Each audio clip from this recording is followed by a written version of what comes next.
ಚನ್ನಬಸವಣ್ಣನವರ ವಚನಗಳಲ್ಲಿ ಲಿಂಗವು ಮಹಾ ಅರಿವಿನ ಪ್ರಜ್ಞೆಯ ಬೆಳಕಾಗಿ ಕಾಣುತ್ತದೆ.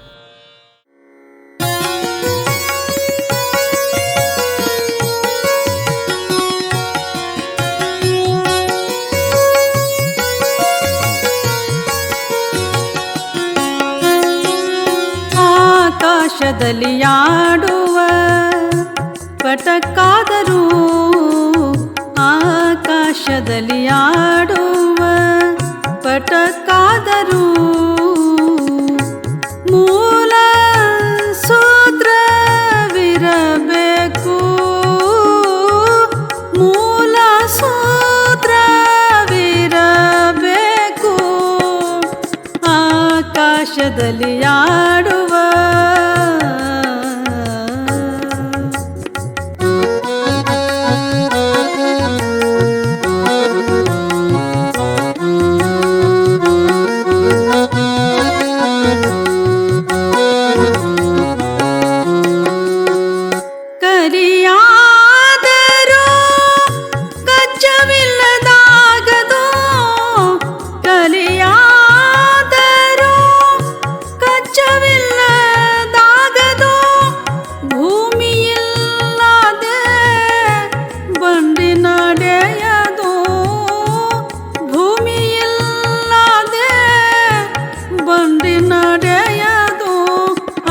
ಆಕಾಶದಲ್ಲಿ ಆಡುವ ಪಟಕ್ಕಾದರೂ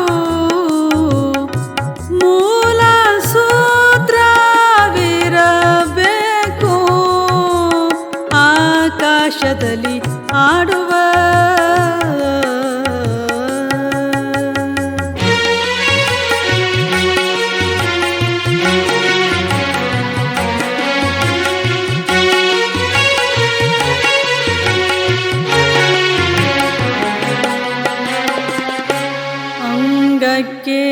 ಲಿಂಗ ಸಂಗವಿಲ್ಲದೆ ನಿಸ್ಸಂಗವಾಗಬಾರದು.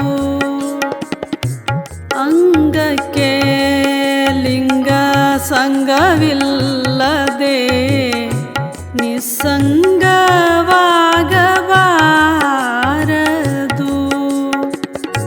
ಕೂಡಲ ಚನ್ನ ಸಂಗಮ ದೇವರಲ್ಲಿ ಸಂಗವಿಲ್ಲದೆ, ಕೂಡಲ ಚನ್ನ ಸಂಗಮ ದೇವರಲ್ಲಿ ಸಂಗವಿಲ್ಲದೆ ನಿಸ್ಸಂಗಿಯಂದು ನುಡಿಯಬಾರದು. ನಿಸ್ಸಂಗಿಯಂದು ನುಡಿಯಬಾರದು. ಆಕಾಶದಲ್ಲಿ ಆಡುವ ಪಟಕ್ಕಾದರೂ ಮೂಲ ಸೂತ್ರವಿರಬೇಕು. ಆಕಾಶದಲ್ಲಿ ಆಡುವ ಪಟಕ್ಕಾದರೂ ಆಕಾಶದಲ್ಲಿ ಆಡುವ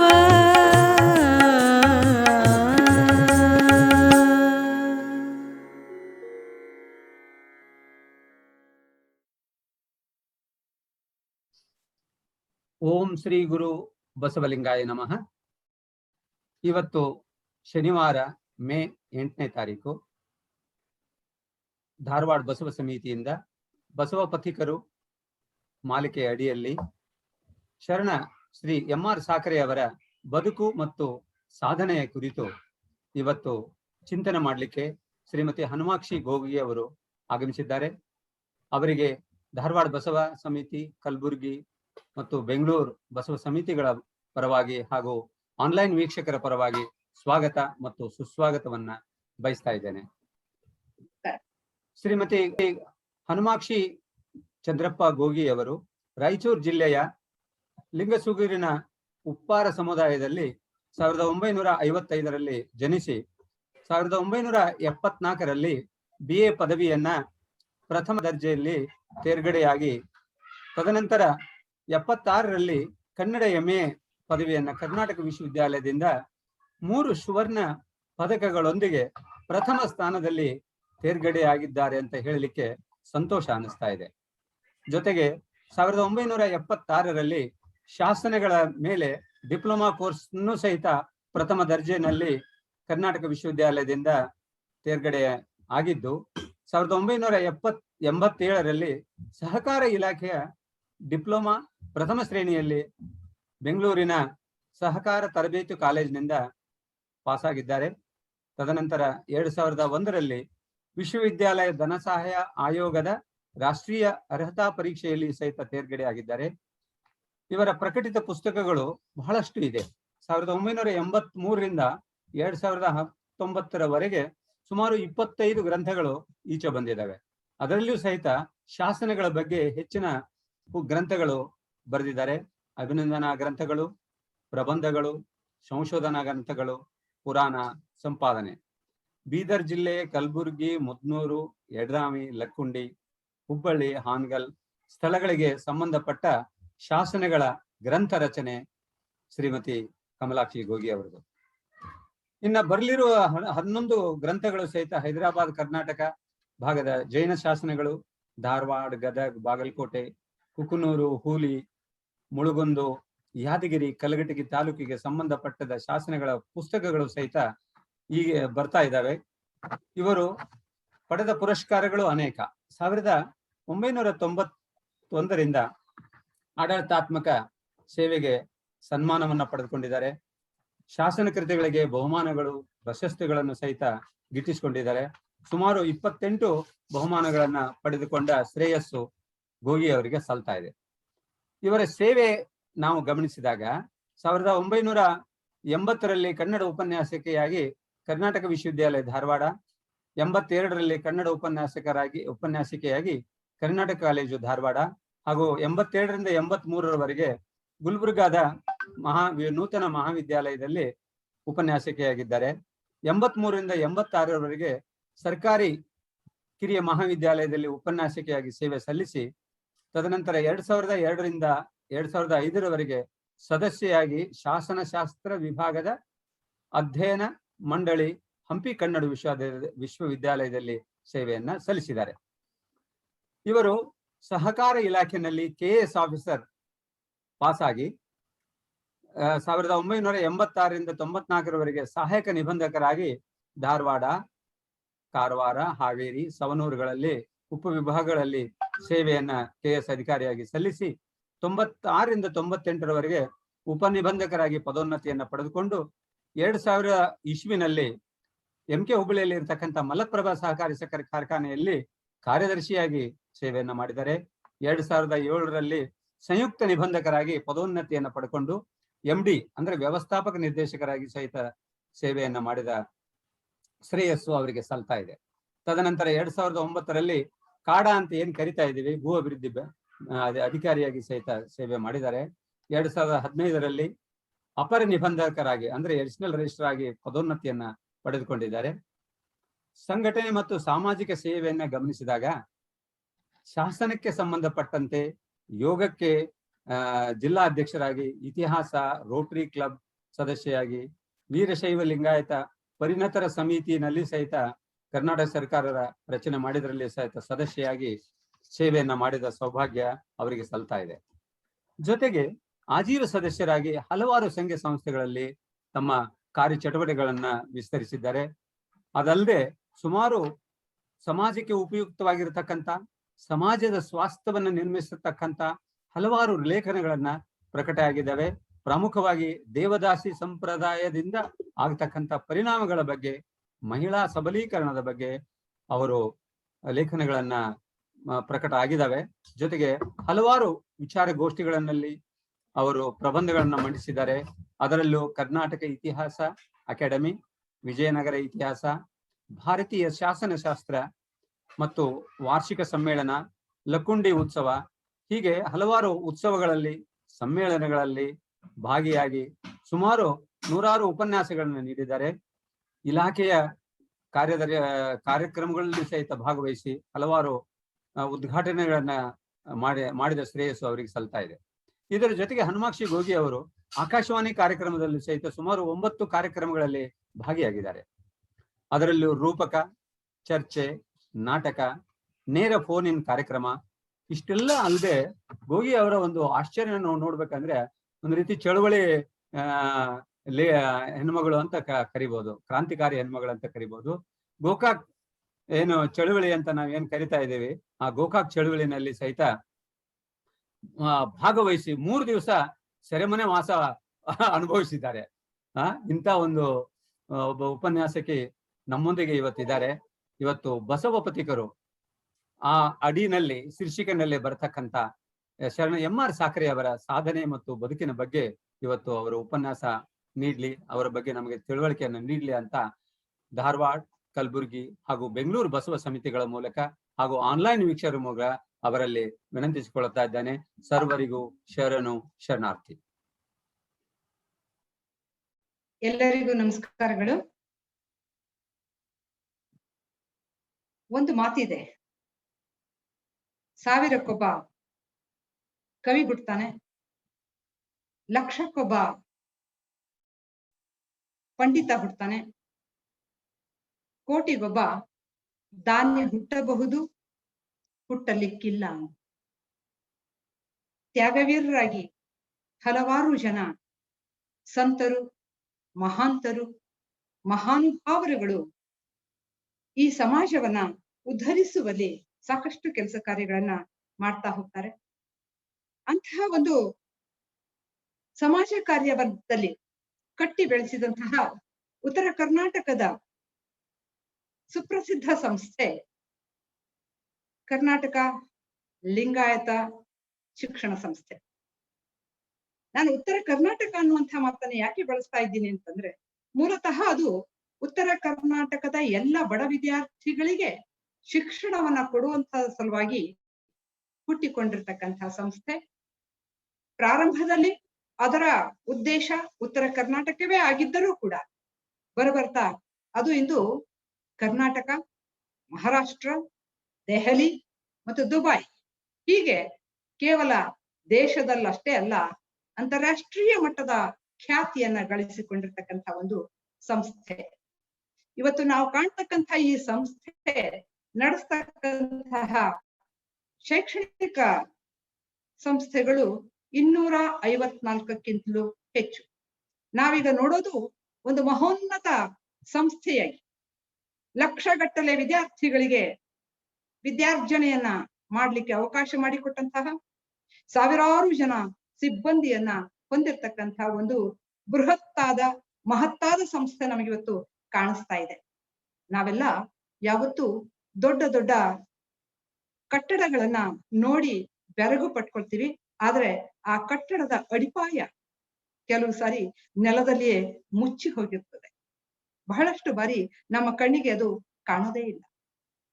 ಹಾಗೆಯೇ ಇಂತಹ ಒಂದು ಕರ್ನಾಟಕ ಲಿಂಗಾಯತ ಶಿಕ್ಷಣ ಸಂಸ್ಥೆಯನ್ನ ಕಟ್ಟಿ ಬೆಳೆಸೋದ್ರಲ್ಲಿ ಪ್ರಾರಂಭಿಕ ಹಂತದಲ್ಲಿ ಅದಕ್ಕಾಗಿ ದುಡಿದಂಥವರು, ಅಹರ್ನಿಶಿ ದುಡಿದಂಥವರು, ತಮ್ಮ ಇಡೀ ಬದುಕನ್ನೇ ಮುಡುಪಾಗಿಟ್ಟಂಥವರು, ಕೌಟುಂಬಿಕ ಬದುಕನ್ನ ಒತ್ತೆಯಾಗಿಟ್ಟು ಕೇವಲ ವಿದ್ಯಾರ್ಥಿಗಳ ಮತ್ತು ಶಿಕ್ಷಣ ಸಂಸ್ಥೆಗಳ ಅಭಿವೃದ್ಧಿಗಾಗಿ ಜೀವ ಸವೆಸಿದಂತಹ ಹಲವಾರು ಜನ ಮಹನೀಯರು ಇದ್ದಾರೆ. ಅವರನ್ನ ಇವತ್ತು ನಾವು ಸಪ್ತರ್ಷಿಗಳು ಅಂತ ಕರಿತೇವೆ. ಕರ್ನಾಟಕ ಲಿಂಗಾಯತ ಶಿಕ್ಷಣ ಸಂಸ್ಥೆಯನ್ನು ಕಟ್ಟಿದಂತಹ ಸಪ್ತರ್ಷಿಗಳು ಯಾವ ರೀತಿ ವೇದ, ಆಗಮ, ಪುರಾಣ, ಉಪನಿಷತ್ತು ಇವೆಲ್ಲವುಗಳನ್ನ ನೋಡಿಕೊಂಡಾಗ 7 ಜನ ಋಷಿಗಳನ್ನ ಮೂಲವಾಗಿಟ್ಕೊಂಡು ಅವರಿಂದಲೇ ಇವತ್ತು ಗೋತ್ರಗಳನ್ನ ಇಟ್ಟುಕೊಂಡು ವೈದಿಕ ಪರಂಪರೆ ಮುಂದುವರಿಯುತ್ತದೆಯೋ ಹಾಗೆಯೇ ಇವತ್ತು ಲಿಂಗಾಯತ ಶಿಕ್ಷಣ ಸಂಸ್ಥೆಯನ್ನ ಕಟ್ಟಿ ಬೆಳೆಸುವಲ್ಲಿ ಸಂಪೂರ್ಣ ತನು, ಮನ, ಧನವನ್ನ ಅರ್ಪಿಸಿಕೊಂಡಂತಹ 7 ಜನ ಪ್ರಮುಖರು ಹೀಗಿದ್ದಾರೆ. ಒಬ್ಬರು ಪ್ರಪ್ರಥಮವಾಗಿಯೇ ನಾನು ಆ ಹೆಸರನ್ನ ಹೇಳ್ತೇನೆ. ಅದಕ್ಕೆ ಕಾರಣ ಸಾಖರೆ ಅವರು. ಸಕ್ಕರೆಯಂತೆ ಸವಿಯಾದಂತಹ ಸಾಖರೆಯವರವರು ಮಹಾರುದ್ರಪ್ಪ ರೇವಪ್ಪ ಸಾಖರೆ, ಹಾಗೆಯೇ Shri ಬಸವನಾಳವರು, BS ಹಂಚಿನಾಳವರು, HF ಕಟ್ಟಿಮನಿಯವರು, BB Mamadapur. ಈ 5 ಜನ ಪ್ರಾರಂಭಿಕ ಹಂತದಲ್ಲಿ ಮಹಾಭಾರತದಲ್ಲಿ ಪಂಚಪಾಂಡವರು ಇದ್ದ ಹಾಗೆ ಈ ಸಂಸ್ಥೆಯನ್ನ ಕಟ್ಟಲಿಕ್ಕೆ ಕಂಕಣಬದ್ಧರಾದಂಥದ್ದು. ಅವರ ಜೊತೆಗೆ ನಂತರ ಸೇರಿಕೊಂಡಿರ್ತಕ್ಕಂಥ ಇಬ್ಬರು ಮಹನೀಯರು, ಒಬ್ಬರು ಪಡಿತಪ್ಪ ಚಿಕ್ಕೋಡಿಯವರು, ಇನ್ನೊಬ್ಬರು ವೀರನಗೌಡ ಪಾಟೀಲ್. ಈ 7 ಜನರನ್ನ ಸೇರಿಸಿಯೇ ನಾವು ಲಿಂಗಾಯತ ಶಿಕ್ಷಣ ಸಂಸ್ಥೆಯನ್ನು ಕಟ್ಟಿದಂತಹ ಸಪ್ತರ್ಷಿಗಳು ಅಂತ ಕರಿತೇವೆ. ಈ ಸಪ್ತರ್ಷಿಗಳಲ್ಲಿಯೂ ಕೂಡ ಮೊದಲ 2 ಹೆಸರುಗಳನ್ನ ನಾನು ಹೇಳಲಿಕ್ಕೆ ಕಾರಣ, ಒಂದು ಎಂ.ಆರ್. ಸಾಕ್ರೆ ಅವರದ್ದು, ಇನ್ನೊಂದು ಶ್ರೀ ಬಸವನಾಳವರದ್ದು. ಇವರಿಬ್ಬರು ಲಿಂಗಾಯತ ಸಮುದಾಯದಿಂದ ಮೊಟ್ಟ ಮೊದಲ ಬಾರಿಗೆ ಸ್ನಾತಕೋತ್ತರ ಪದವಿಯನ್ನ ಪಡೆದಂಥವ್ರು. MA ಪದವಿಯನ್ನ ಅವರು ಪುಣೆಯ ಕಾಲೇಜಿನಿಂದ ಪಡೆದಿರ್ತಕ್ಕಂತಹ ವ್ಯಕ್ತಿಗಳು ಅಂತನ್ನುವ ಕಾರಣದಿಂದಾಗಿ ಅವರ ಇಬ್ಬರ ಹೆಸರನ್ನ ನಾವು ಮೊದಲಿಗೆ ತೆಗೆದುಕೊಳ್ತೇವೆ. ಇದರಲ್ಲಿಯೂ ಕೂಡ ಒಂದು ಕಾಲಘಟ್ಟದಲ್ಲಿ ಈ ಶಿಕ್ಷಣ ಸಂಸ್ಥೆಯನ್ನ ಸ್ಥಾಪಿಸಿದ ನಂತರ ಭಿನ್ನಾಭಿಪ್ರಾಯಗಳು ತಲೆದೋರಿದಾಗ ಅದರಿಂದ ಬೇಸತ್ತು ಬಸವಣ್ಣನವರು ಕೂಡ ಧಾರವಾಡಕ್ಕೆ ಹೊರಟು ಹೋಗ್ತಾರೆ. ಆದ್ರೆ ಆ ಸಂಸ್ಥೆಯಲ್ಲಿ ಕೊನೆಯವರೆಗೂ, ನಿವೃತ್ತಿ ಆಗುವವರೆಗೂ 1945ರವರೆಗೂ ಅಹರ್ನಿಶಿ ದುಡಿದಂತಹ ಒಂದು ಶ್ರೇಯಸ್ಸು ಮಹಾರುದ್ರಪ್ಪ ಸಾಕ್ರೆ ಅವರಿಗೆ ಸಲ್ತದೆ. ಆ ಕಾರಣಕ್ಕಾಗಿ ಮಹಾರುದ್ರಪ್ಪ ಸಾಕ್ರೆ ಅವರ ಬದುಕು ಮತ್ತು ಬರಹದ ಕುರಿತಾಗಿ ನಾನು ನನ್ನ ಪೂಜ್ಯ ವಿದ್ಯಾಗುರುಗಳಾದಂತಹ ಡಾಕ್ಟರ್ ಎಂ.ಎಸ್. ಸುಂಕಾಪುರ್ ಅವರು ಅವರ ಕುರಿತಾಗಿ ಬರೆದಂತಹ ಕೃತಿಯಿಂದ ಕೆಲವು ವಿಷಯಗಳನ್ನ ಆರಿಸಿಕೊಂಡು ತಮ್ಮ ಎದುರಿಗೆ ಸಾದರಪಡಿಸ್ತಾ ಇದ್ದೇನೆ. ಒಂದು ಮಾತನ್ನ ನಾವು ಗಮನಿಸ್ಬೇಕು. ನಾನು ಮೂಲತಃ ಕನ್ನಡದ ವಿದ್ಯಾರ್ಥಿನಿಯಾಗಿದ್ದರೂ ಕೂಡ ಇತಿಹಾಸ ನನಗೆ ಯಾವ ಕಾಲಕ್ಕೂ ತುಂಬಾ ಪ್ರಿಯವಾದಂಥದ್ದು. ಅದರಲ್ಲಿಯೂ ಜೀವನ ಚರಿತ್ರೆಗಳನ್ನು ಓದೋದು ನನಗೆ ಅಪಾರ ಖುಷಿಯನ್ನು ನೀಡ್ತಕ್ಕಂಥ ವಿಷಯ. ಅದಕ್ಕೆ ಪೂರಕವಾಗಿ ನನ್ನ ಪೂಜ್ಯ ವಿದ್ಯಾಗುರುಗಳಾದ ಡಾಕ್ಟರ್ ಕಲಬುರ್ಗಿ ಅವರು ಕೂಡ ಗದಗಿನ ತೋಂಟದಾರ್ಯ ಮಠದಿಂದ ಪ್ರಕಟವಾಗ್ತಕ್ಕಂಥ ಎಲ್ಲ ಕೃತಿಗಳನ್ನ ನನ್ನ ಗಮನಕ್ಕೆ ತಂದು ಅವುಗಳನ್ನ ಓದ್ಲಿಕ್ಕೆ ಕೊಡ್ತಾ ಇದ್ರು. ಅದರಲ್ಲಿ ಸುಪ್ರಸಿದ್ಧವಾದಂತಹದ್ದು ವೀರಶೈವ ಪುಣ್ಯಪುರುಷ ಮಾಲೆ ಅಂತ. ಅದನ್ನ ಈಗ ಲಿಂಗಾಯತ ಪುಣ್ಯಪುರುಷ ಮಾಲೆ ಅಂತ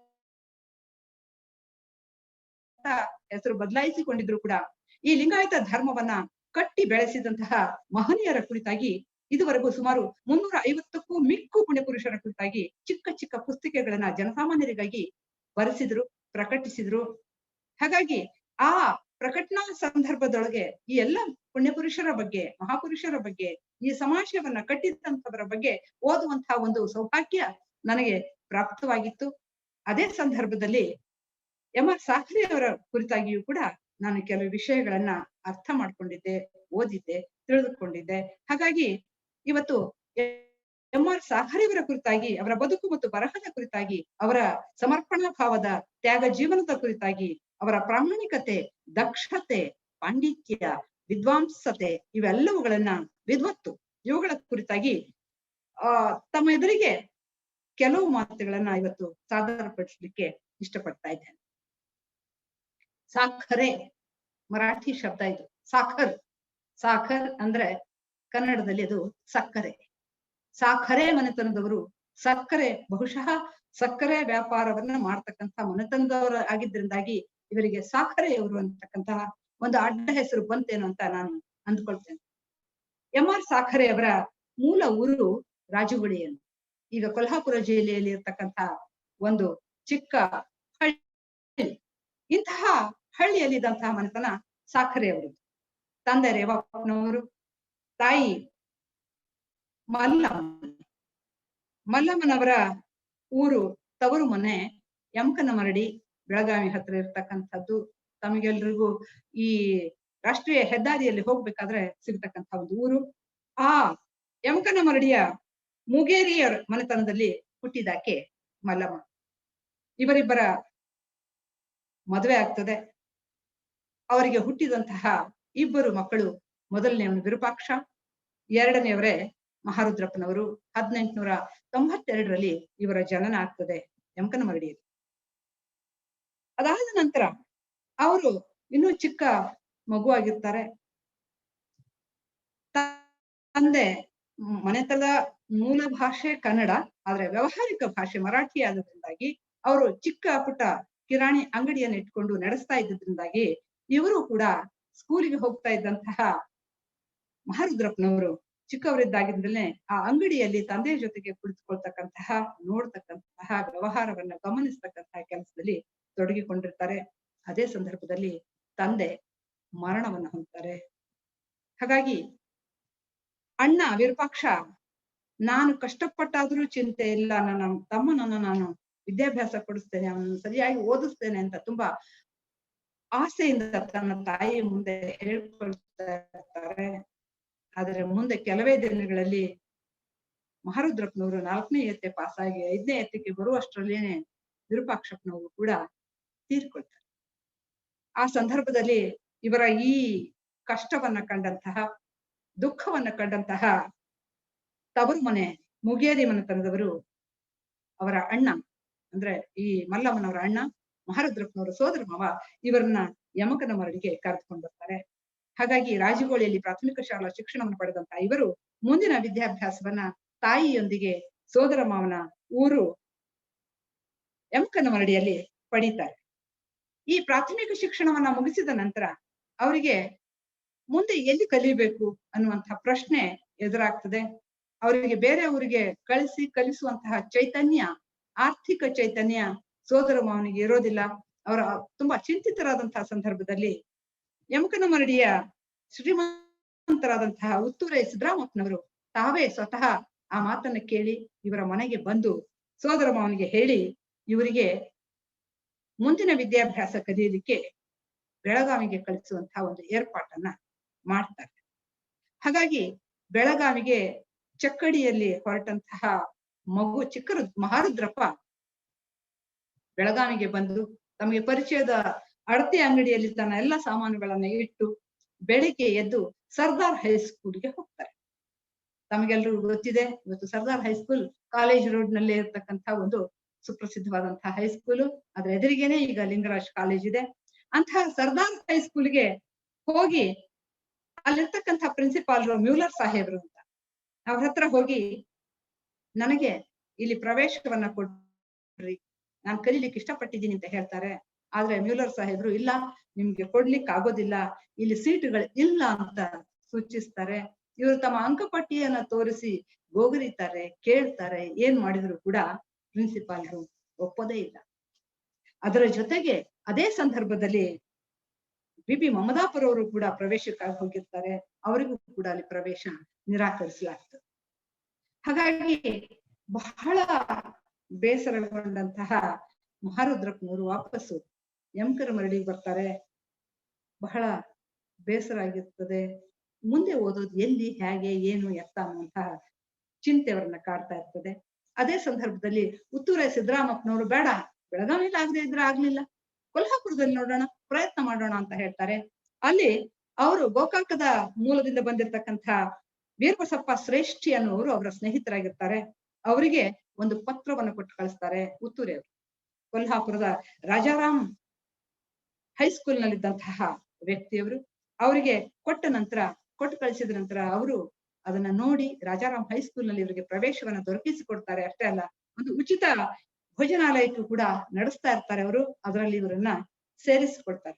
ಇದರ ಜೊತೆಗೆ ಧಾರವಾಡದ ಲಿಂಗಾಯತ ಶಿಕ್ಷಣ ಅಭಿವೃದ್ಧಿ ಸಂಸ್ಥೆಯ ವಿದ್ಯಾರ್ಥಿ ವೇತನವೂ ಕೂಡ ಇವರಿಗೆ ಬರ್ತಾ ಇರ್ತದೆ. ಹೀಗಾಗಿ 1910ರಲ್ಲಿ ಇವರು ಆ ಕಾಲದ ಅತ್ಯಂತ ಮಹತ್ವದ ಮೆಟ್ರಿಕ್ಯುಲೇಷನ್ ಪರೀಕ್ಷೆಯನ್ನ ಪಾಸ್ ಆಗ್ತಾರೆ. ಮುಂದೆ ರಾಜಾರಾಮ್ ಕಾಲೇಜಿನಲ್ಲಿಯೇ ಇವರು ಇಂಟರ್ಮೀಡಿಯೇಟ್ ಗಾಗಿಯೂ ಕೂಡ ಮತ್ತೆ 2 ವರ್ಷ ಅಲ್ಲಿಯೇ ಓದ್ತಾರೆ, ಪಾಸ್ ಆಗ್ತಾರೆ. ಅದಾದ ನಂತರ BA ಎಲ್ಲಿ ಕಲಿಬೇಕು ಅನ್ನುವಂತಹ ಪ್ರಶ್ನೆ ಎದುರಾಗ ಪುಣೆಯ SP ಕಾಲೇಜಿನಲ್ಲಿ ಅವರು ಸೇರ್ಕೊಳ್ತಾರೆ. ಪುಣೆಯ SP ಕಾಲೇಜಿನಲ್ಲಿ ಅವರು ಸೇರಿಕೊಂಡ ನಂತರ ಒಂದು ಮಹತ್ವದ ಅವರ ಜೀವನಕ್ಕೆ ತಿರುವು ಕೊಡ್ತಕ್ಕಂತಹ ಘಟನೆಗಳಲ್ಲಿ ನಡೀತವೆ. ಒಂದು, ಸರ್ದಾರ್ ಹೈಸ್ಕೂಲ್ ನಲ್ಲಿ ಅವರಿಗೆ ನಿರಾಕರಿಸಲ್ಪಟ್ಟಂತಹ ಪ್ರವೇಶ, ಬಡ ವಿದ್ಯಾರ್ಥಿಗಳಿಗೆ ಪ್ರವೇಶ ದೊರಕೋದು ಅತ್ಯಂತ ಕಷ್ಟ ಅನ್ನೋದು. ಹಾಗೇನೆ ಲಿಂಗಾಯತ ವಿದ್ಯಾರ್ಥಿಗಳಿಗೂ ಕೂಡ ಪ್ರವೇಶ ಸಿಗೋದು ಕಷ್ಟ. ಯಾಕೆಂದ್ರೆ ಇದುವರೆಗೂ ಕೇವಲ ಒಕ್ಕಲ್ತನ ಮತ್ತು ವ್ಯಾಪಾರವನ್ನ ಮಾಡ್ಕೊಂಡು ಬಂದಿರತಕ್ಕಂಥ ಇವರಿಗೆ ಶಿಕ್ಷಣದ ಈ ಅಡಿಪಾಯ ಭದ್ರವಾಗಿಲ್ಲದೆ ಇರುವ ಕಾರಣದಿಂದಾಗಿ ಇವರಿಗೆ ಶಿಕ್ಷಣ ಪಡೆಯೋದು ಕೂಡ ತುಂಬಾ ತೊಂದರೆ ಆಗ್ತದೆ ಅನ್ನೋದನ್ನ ಇವರು ಕಂಡ್ಕೊಂಡಿರ್ತಾರೆ.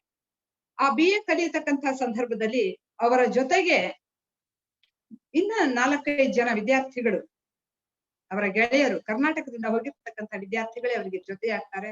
ಪ್ರತಿನಿತ್ಯವೂ ಕೂಡ ಅವರು ಬಡ ವಿದ್ಯಾರ್ಥಿಗಳ ಈ ಗೋಳಿನ ಕುರಿತಾಗಿ, ಲಿಂಗಾಯತ ವಿದ್ಯಾರ್ಥಿಗಳ ಈ ಶಿಕ್ಷಣದ ಕೊರತೆಯ ಕುರಿತಾಗಿ ಚರ್ಚೆಗಳನ್ನೆಲ್ಲ ನಡೆಸ್ತಾ ಇರ್ತಾರೆ.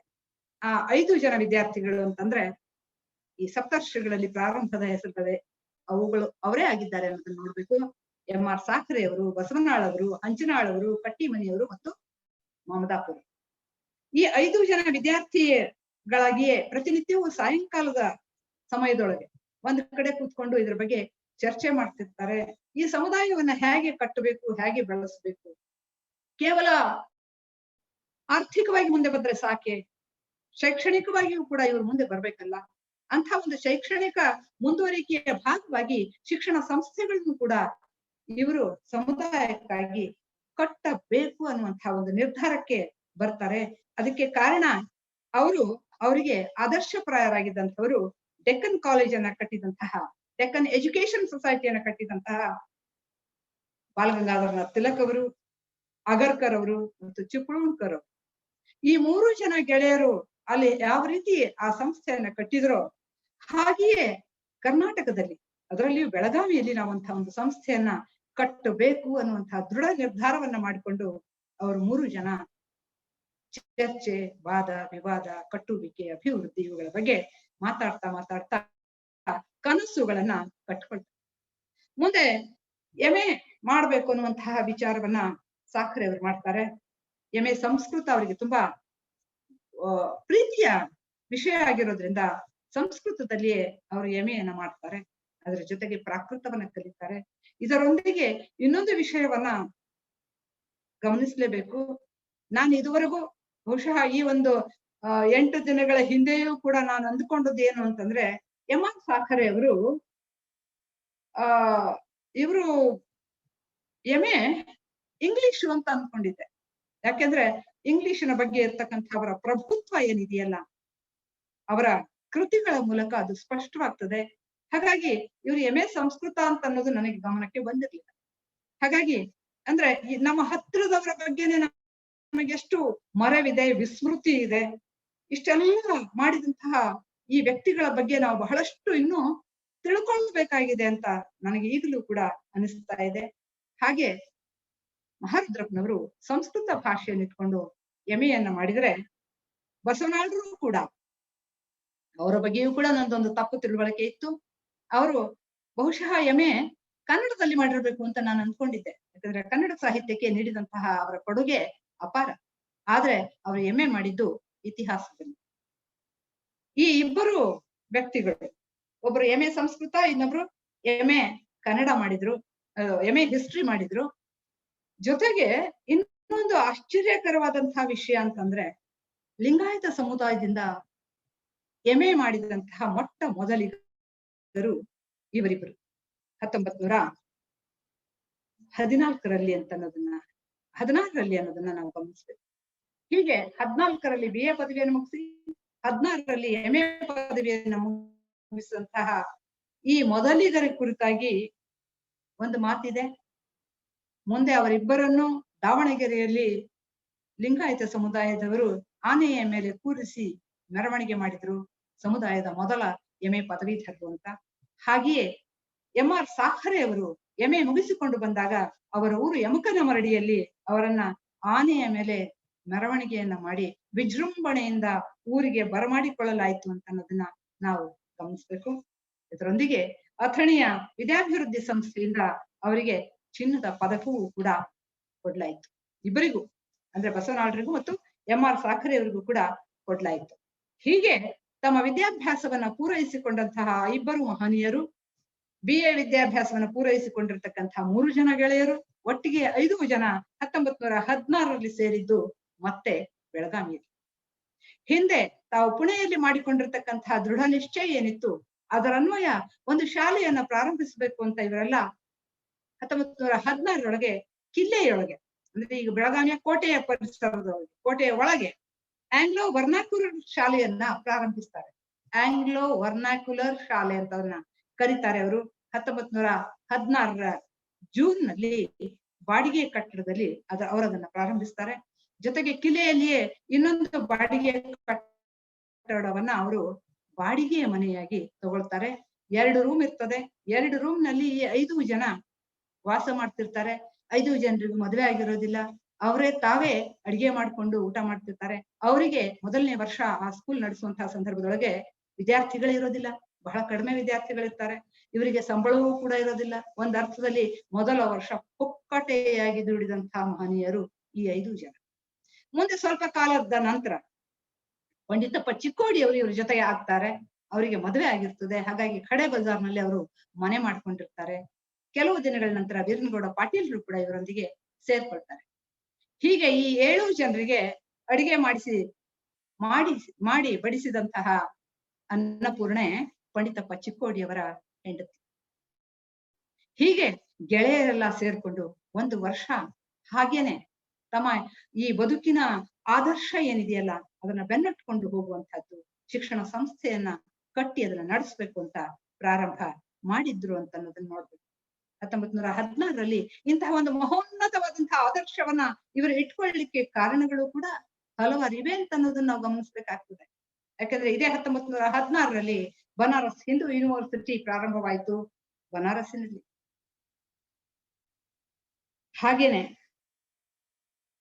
ತಿಳಕರಿಂದ ಪುಣೆಯಲ್ಲಿ ಹೋಮ್ ರೂಲ್ ಚಳವಳಿಯು ಕೂಡ ಪ್ರಾರಂಭವಾದ್ದು 1916ರಲ್ಲಿ. ಕರ್ನಾಟಕ ಏಕೀಕರಣ ಅನ್ನುವಂತಹ ಚಳವಳಿ ಪ್ರಾರಂಭವಾದ್ದು ಧಾರವಾಡದ ನೆಲೆಯಿಂದ ಆಲೂರು ವೆಂಕಟರಾಯರಿಂದ 1916ರಲ್ಲಿ. ಹಾಗೆಯೇ ಡಿ.ಕೆ. ಕರ್ವೆ ಅವರು ಮಹಿಳೆಯರ ಶಿಕ್ಷಣಕ್ಕಾಗಿ ಮಹಿಳಾ ವಿಶ್ವವಿದ್ಯಾಲಯವನ್ನ ಮಹಾರಾಷ್ಟ್ರದಲ್ಲಿ ಕಟ್ಟಿದ್ದು ಕೂಡ ಇದೇ 1916ರಲ್ಲಿ. ಹೀಗೆ ಮಹತ್ವದ ಈ ಕಾಲಘಟ್ಟದಲ್ಲಿಯೇ ಬೆಳಗಾವಿಯಲ್ಲಿ ಕರ್ನಾಟಕ ಲಿಂಗಾಯತ ಶಿಕ್ಷಣ ಸಂಸ್ಥೆ ಪ್ರಾರಂಭವಾದ್ದು ಕರ್ನಾಟಕದ ಇತಿಹಾಸದಲ್ಲಿ, ಹಾಗೆಯೇ ಲಿಂಗಾಯತ ಧರ್ಮದ ಇತಿಹಾಸದಲ್ಲಿ ಅತ್ಯಂತ ಪ್ರಮುಖವಾದ ಘಟನೆ ಅಂತ ನಾವು ಭಾವಿಸ್ಬೇಕಾಗ್ತದೆ.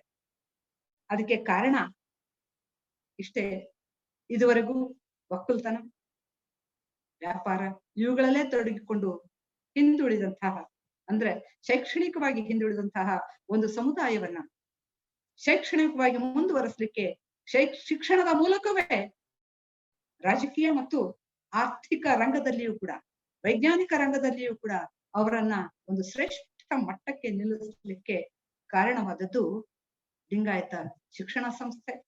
ನೀವಿದನ್ನ ಗಮನಿಸ್ಬೇಕು. ಇವತ್ತು ಲಿಂಗಾಯತ ಶಿಕ್ಷಣ ಸಂಸ್ಥೆಯಿಂದ ನಡೆಯತಕ್ಕಂತಹ ಸಂಸ್ಥೆಗಳು 254ಕ್ಕೂ ಹೆಚ್ಚು ಅಂತ ನಾನು ಒಂದು ಮಾತನ್ನ ಹೇಳಿದೆ. ಅದರ ಜೊತೆಗೆ ಅಲ್ಲಿ ನಡೆದಿರ್ತಕ್ಕಂಥದ್ದು ಕೇವಲ ಬಾಲವಾಡಿ ಅಷ್ಟೇ ಅಲ್ಲ, ಬಾಲವಾಡಿಯಿಂದ ಹಿಡಿದು ಸ್ನಾತಕೋತ್ತರದವರೆಗೆ ಆರ್ಟ್ಸ್, ಸೈನ್ಸ್, ಹಾಗೆಯೇ BEd ಕಾಲೇಜುಗಳು, ಇಂಜಿನಿಯರಿಂಗ್ ಕಾಲೇಜುಗಳು, ಮೆಡಿಕಲ್ ಕಾಲೇಜುಗಳು, ನರ್ಸಿಂಗ್ ಕಾಲೇಜುಗಳು, ಫಿಸಿಯೋಥೆರಪಿ ಕಾಲೇಜುಗಳು, ಕಾನೂನು ಕಾಲೇಜುಗಳು, ಯಾವುದುಂಟು ಯಾವುದಿಲ್ಲ ಎಲ್ಲ ವಿಷಯಗಳ ಕುರಿತಾಗಿ ಇವತ್ತು ಬೋಧನೆ ಅನ್ನೋದು ಆ ಶಿಕ್ಷಣ ಸಂಸ್ಥೆಯ ಮೂಲಕ ನಡೀತಾ ಇದೆ. ಕೇವಲ ಬೆಳಗಾವಿಯಲ್ಲಿ ಅಷ್ಟೇ ಅಲ್ಲ, ಬೆಳಗಾವಿ ಜಿಲ್ಲೆಯ ಹಲವಾರು ಊರುಗಳಲ್ಲಿ ಶಿಕ್ಷಣ ಸಂಸ್ಥೆಗಳಿವೆ. ಹುಬ್ಬಳ್ಳಿ, ಧಾರವಾಡ ಜಿಲ್ಲೆಯಲ್ಲೂ ಕೂಡ ಇವೆ. ಹಾಗೆಯೇ ಬೆಂಗಳೂರಿನಲ್ಲೂ ಇದೆ, ದೆಹಲಿಯಲ್ಲಿ ಇದೆ, ಇತ್ತೀಚೆಗೆ ದುಬೈನಲ್ಲಿ ಕೂಡ ಅವರು ಸಂಸ್ಥೆಗಳನ್ನು ಕಟ್ಕೊಂಡಿದ್ದಾರೆ. ಮಹಾರಾಷ್ಟ್ರದ ರಾಜ್ಯದಾದ್ಯಂತವೂ ಕೂಡ ಅವರ ಹಲವಾರು ಸಂಸ್ಥೆಗಳು ಇವತ್ತು ಕೆಲಸ ಮಾಡ್ತಾ ಇವೆ ಅಂತ ಅನ್ನೋದನ್ನ ಗಮನಿಸಿದಾಗ ಎಂತಹ ಒಂದು ಕನಸು ಈ ಸಪ್ತರ್ಷಿಗಳು ಕಟ್ಕೊಂಡ್ರು, ದುಡಿದ್ರು, ಅದು ಇವತ್ತು ಸಾಕಾರಗೊಂಡಿದೆ, ನನಸಾಗಿದೆ ಅಂತ ಅನ್ನೋದು ನಮ್ಮ ಸ್ಪಷ್ಟ ಕಲ್ಪನೆಗೆ ನಿಲುಕ್ತದೆ. ಹೀಗೆ ಈ ಲಿಂಗಾಯತ ಶಿಕ್ಷಣ ಸಂಸ್ಥೆಯನ್ನ ಕಟ್ಟುವಂತಹ ಸಂದರ್ಭದಲ್ಲಿ ಅವರು ಸ್ಥಾಪನೆ ಮಾಡಿದ್ದು 11 ಅಕ್ಟೋಬರ್ 1916ರಂದು. ಮುಖ್ಯ ಪ್ರವರ್ತಕರ ಸಭೆಯನ್ನ ಕರೆಯಲಾಯಿತು. ಮುಖ್ಯ ಪ್ರವರ್ತಕರಾಗಿ ಉಳಿದಂಥವರು ಈ 7 ಜನ. ಇವರ ಜೊತೆಗೆ ಕೈಗೂಡಿಸಿದವರು ಇನ್ನೂ 3 ಜನ. ಒಬ್ರು ಅರಟಾಳ್ ರುದ್ರಗೌಡ್ರು, ಇನ್ನೊಬ್ರು ಅರಟಾಳ್ ರುದ್ರಗೌಡ್ರ ಅಳಿಯ BG ದೇಸಾಯಿ ಚಚಡಿ ಅವರು, ಹಾಗೆ ರಾಜ ಲಖಂಗೌಡ ದೇಸಾಯಿ. ಹೀಗೆ ಅಷ್ಟೂ ಜನ ಸೇರ್ಕೊಂಡು ಮುಖ್ಯ ಪ್ರವರ್ತಕರಾಗಿ ಈ ಸಂಸ್ಥೆಯನ್ನ ನೋಂದಣಿ ಮಾಡಿಸಿದರು. 5/11/1916 ಮುಖ್ಯ ಪ್ರವರ್ತಕರ ಸಭೆಯನ್ನ ಕರೆದ್ರು. 13/11/1916 ಆಂಗ್ಲೋ ವರ್ನಾಕ್ಯುಲರ್ ಶಾಲೆ ಪ್ರಾರಂಭವಾಯಿತು. ಮುಂದೆ ಇದೇ ಈ ಸಪ್ತರ್ಷಿಗಳಿಗೆ ಸಹಾಯಕರಾಗಿ ನಿಂತಿರ್ತಕ್ಕಂಥ ಇಬ್ಬರು ಮಹನೀಯರು, ಒಬ್ರು ಅರ್ಟಾಳ್ರು, ಇನ್ನೊಬ್ರು ಗಿಲ್ಗಂಚಿಯವರು. ಇವರ ಹೆಸರಿನಲ್ಲಿ GA ಹೈಸ್ಕೂಲ್ ಅಂತ ಈಗ ಕರಿತಾ ಇದ್ದಾರೆ. ಗಿಲ್ಗಂಚಿ ಅರ್ಟಾಳ್ ಹೈಸ್ಕೂಲ್ ಅನ್ನೋದು ಈಗ ನಡೀತಾ ಇದೆ. ಪ್ರಾರಂಭಿಕ ಘಟ್ಟದಲ್ಲಿ ಅದು ಬಾಡಿಗೆ ಕಟ್ಟಡದಲ್ಲಿತ್ತು. ಈಗ ಸ್ವಂತ ಕಟ್ಟಡ ಲಿಂಗರಾಜ್ ಕಾಲೇಜ್ ಪ್ರಿಮೈಸಸ್ ನಲ್ಲೇ ಈಗ ಇದೆ. ಮೂಲತಃ ಅದು ಮೊದಲು ಕಟ್ಟಿದ್ದು, ಅದಾದ್ಮೇಲೆ ಅದರಲ್ಲೇನೆ ಕಾಲೇಜು ಮತ್ತು ಹೈಸ್ಕೂಲ್ ಎರಡೂ ನಡೀತಾ ಇದ್ವು. ಮುಂದೆ ಲಿಂಗರಾಜ್ ಕಾಲೇಜಿನ ಕಟ್ಟಡವನ್ನ ಕಟ್ಟಿಸಲಾಯ್ತು ಅಂತ ಅನ್ನೋದು ಈಗ ಇತಿಹಾಸ ಅಂತ ಅನ್ನೋದನ್ನ ನಾವು ನೋಡ್ಬೇಕು. ಹೀಗೆ ಆಂಗ್ಲೋ ವರ್ನಾಕ್ಯುಲರ್ ಶಾಲೆಯನ್ನ ಪ್ರಾರಂಭಿಸಿದ ಮೇಲೆ ಅವರು ಅನುಭವಿಸಿದ ಕಷ್ಟ ನಷ್ಟಗಳು ಏನೇನಿದೆ ಅಂತ ಅನ್ನೋದನ್ನ ತಮ್ಮ ಗಮನಕ್ಕೆ ನಾನು ತಂದಿದ್ದೀನಿ. 1 ವರ್ಷ ಪುಕ್ಕಟೆ ದುಡ್ದದ್ದು, 2ನೇ ವರ್ಷ ಕೇವಲ ತಿಂಗಳಿಗೆ 8 ರೂಪಾಯಿಯ ಪಗಾರದ ಮೇಲೆ ಈ ಎಲ್ಲ ಶಿಕ್ಷಕರು ಅಲ್ಲಿ ದುಡಿದ್ರು. ಒಂದು ಕಾಲಘಟ್ಟದಲ್ಲಿ MA ಮಾಡಿದಂತಹ ಇವರು ಬಯಸಿದ್ರೆ ಸರ್ಕಾರಿ ಹುದ್ದೆಗಳು ದೊರೆಯಬಹುದಾಗಿತ್ತು. ಐಷಾರಾಮಿಯಾಗಿ ಬಂಗಲೆ ಕಾರುಗಳಲ್ಲಿ ಓಡಾಡಬಹುದಾಗಿತ್ತು. ಆದ್ರೆ ಅವೆಲ್ಲವನ್ನ ನಿರಾಕರಿಸಿ ಸಮುದಾಯವನ್ನ ಉದ್ಧರಿಸಬೇಕು ಅಂತ ಹೊರಟಂತಹ ಈ ಮಹಾನ್ ಪುರುಷರು ಅವರು ಮಾಡಿದಂತಹ ಆ ತ್ಯಾಗ ಅದು ಪ್ರಾತಸ್ಮರಣೀಯ. ಆ ಕಾರಣದಿಂದಾಗಿ ಇವತ್ತು ಅವರ ಕುರಿತಾಗಿ ನಾವು ಈ ಮಾತುಗಳನ್ನು ಆಡಬೇಕಾಗಿದೆ. ಆದ್ರೆ ಸಾಕ್ರೆ ಅವರ ಕುರಿತಾಗಿ ಕೃತಿಯೊಂದನ್ನ ರಚಿಸಿಕೊಡ್ಲಿಕ್ಕೆ ಪೂಜ್ಯರಾದ ತೋಂಟದಾರ್ಯರು ನನ್ನ ಪೂಜ್ಯ ಗುರುಗಳಾದಂತಹ ಡಾಕ್ಟರ್ MS ಸುಂಕಾಪುರ ಅವ್ರಿಗೆ ಕೇಳ್ಕೊಂಡಾಗ ಅವರಿಗೆ ಈ ವಿಷಯಗಳನ್ನ ಸಂಗ್ರಹಿಸಲಿಕ್ಕೆ 1 ವರ್ಷ ಹಿಡಿತು ಅಂತ ಹೇಳ್ತಾರೆ. ಬರೆಯೋದಕ್ಕೆ 8 ದಿನ ಸಾಕಾಯ್ತು, ಆದ್ರೆ ವಿಷಯಗಳನ್ನ ಸಂಗ್ರಹಿಸಲಿಕ್ಕೆ 1 ವರ್ಷ ಬೇಕಾಯ್ತು. ಅದಕ್ಕೆ ಕಾರಣ ಅಂತಂದ್ರೆ MR ಸಾಕರೆ ಅವರು ಯಾವುದೋ ಒಂದು 500-600 ವರ್ಷಗಳ ಹಿಂದೆ ಬದುಕಿದಂತಹ ಮಾನ್ಯರಲ್ಲ. ಅವರನ್ನ ಜೀವಂತವಾಗಿ ನೋಡುವಂತಹ ಭಾಗ್ಯ ನನಗಿಲ್ಲ ನಿಜ, ಆದ್ರೆ ನಮ್ಮ ಹಿಂದಿನ ಪೀಳಿಗೆಯವರಿಗೆ, ನನ್ನ ಗುರುಗಳ ಪೀಳಿಗೆಯವರಿಗೆ ಅವ್ರನ್ನ ನೋಡುವಂತಹ ಭಾಗ್ಯ ಇತ್ತು. ಹಾಗಿದ್ರೂ ಕೂಡ ಅಂದ್ರೆ ಸುಮಾರು 1914ರಲ್ಲಿ ಕಟ್ಟಿದಂತಹದ್ದು, ಇತ್ತೀಚೆಗೆ ಶತಮಾನೋತ್ಸವವನ್ನು ಆಚರಿಸಿದೆ KLE ಸಂಸ್ಥೆ.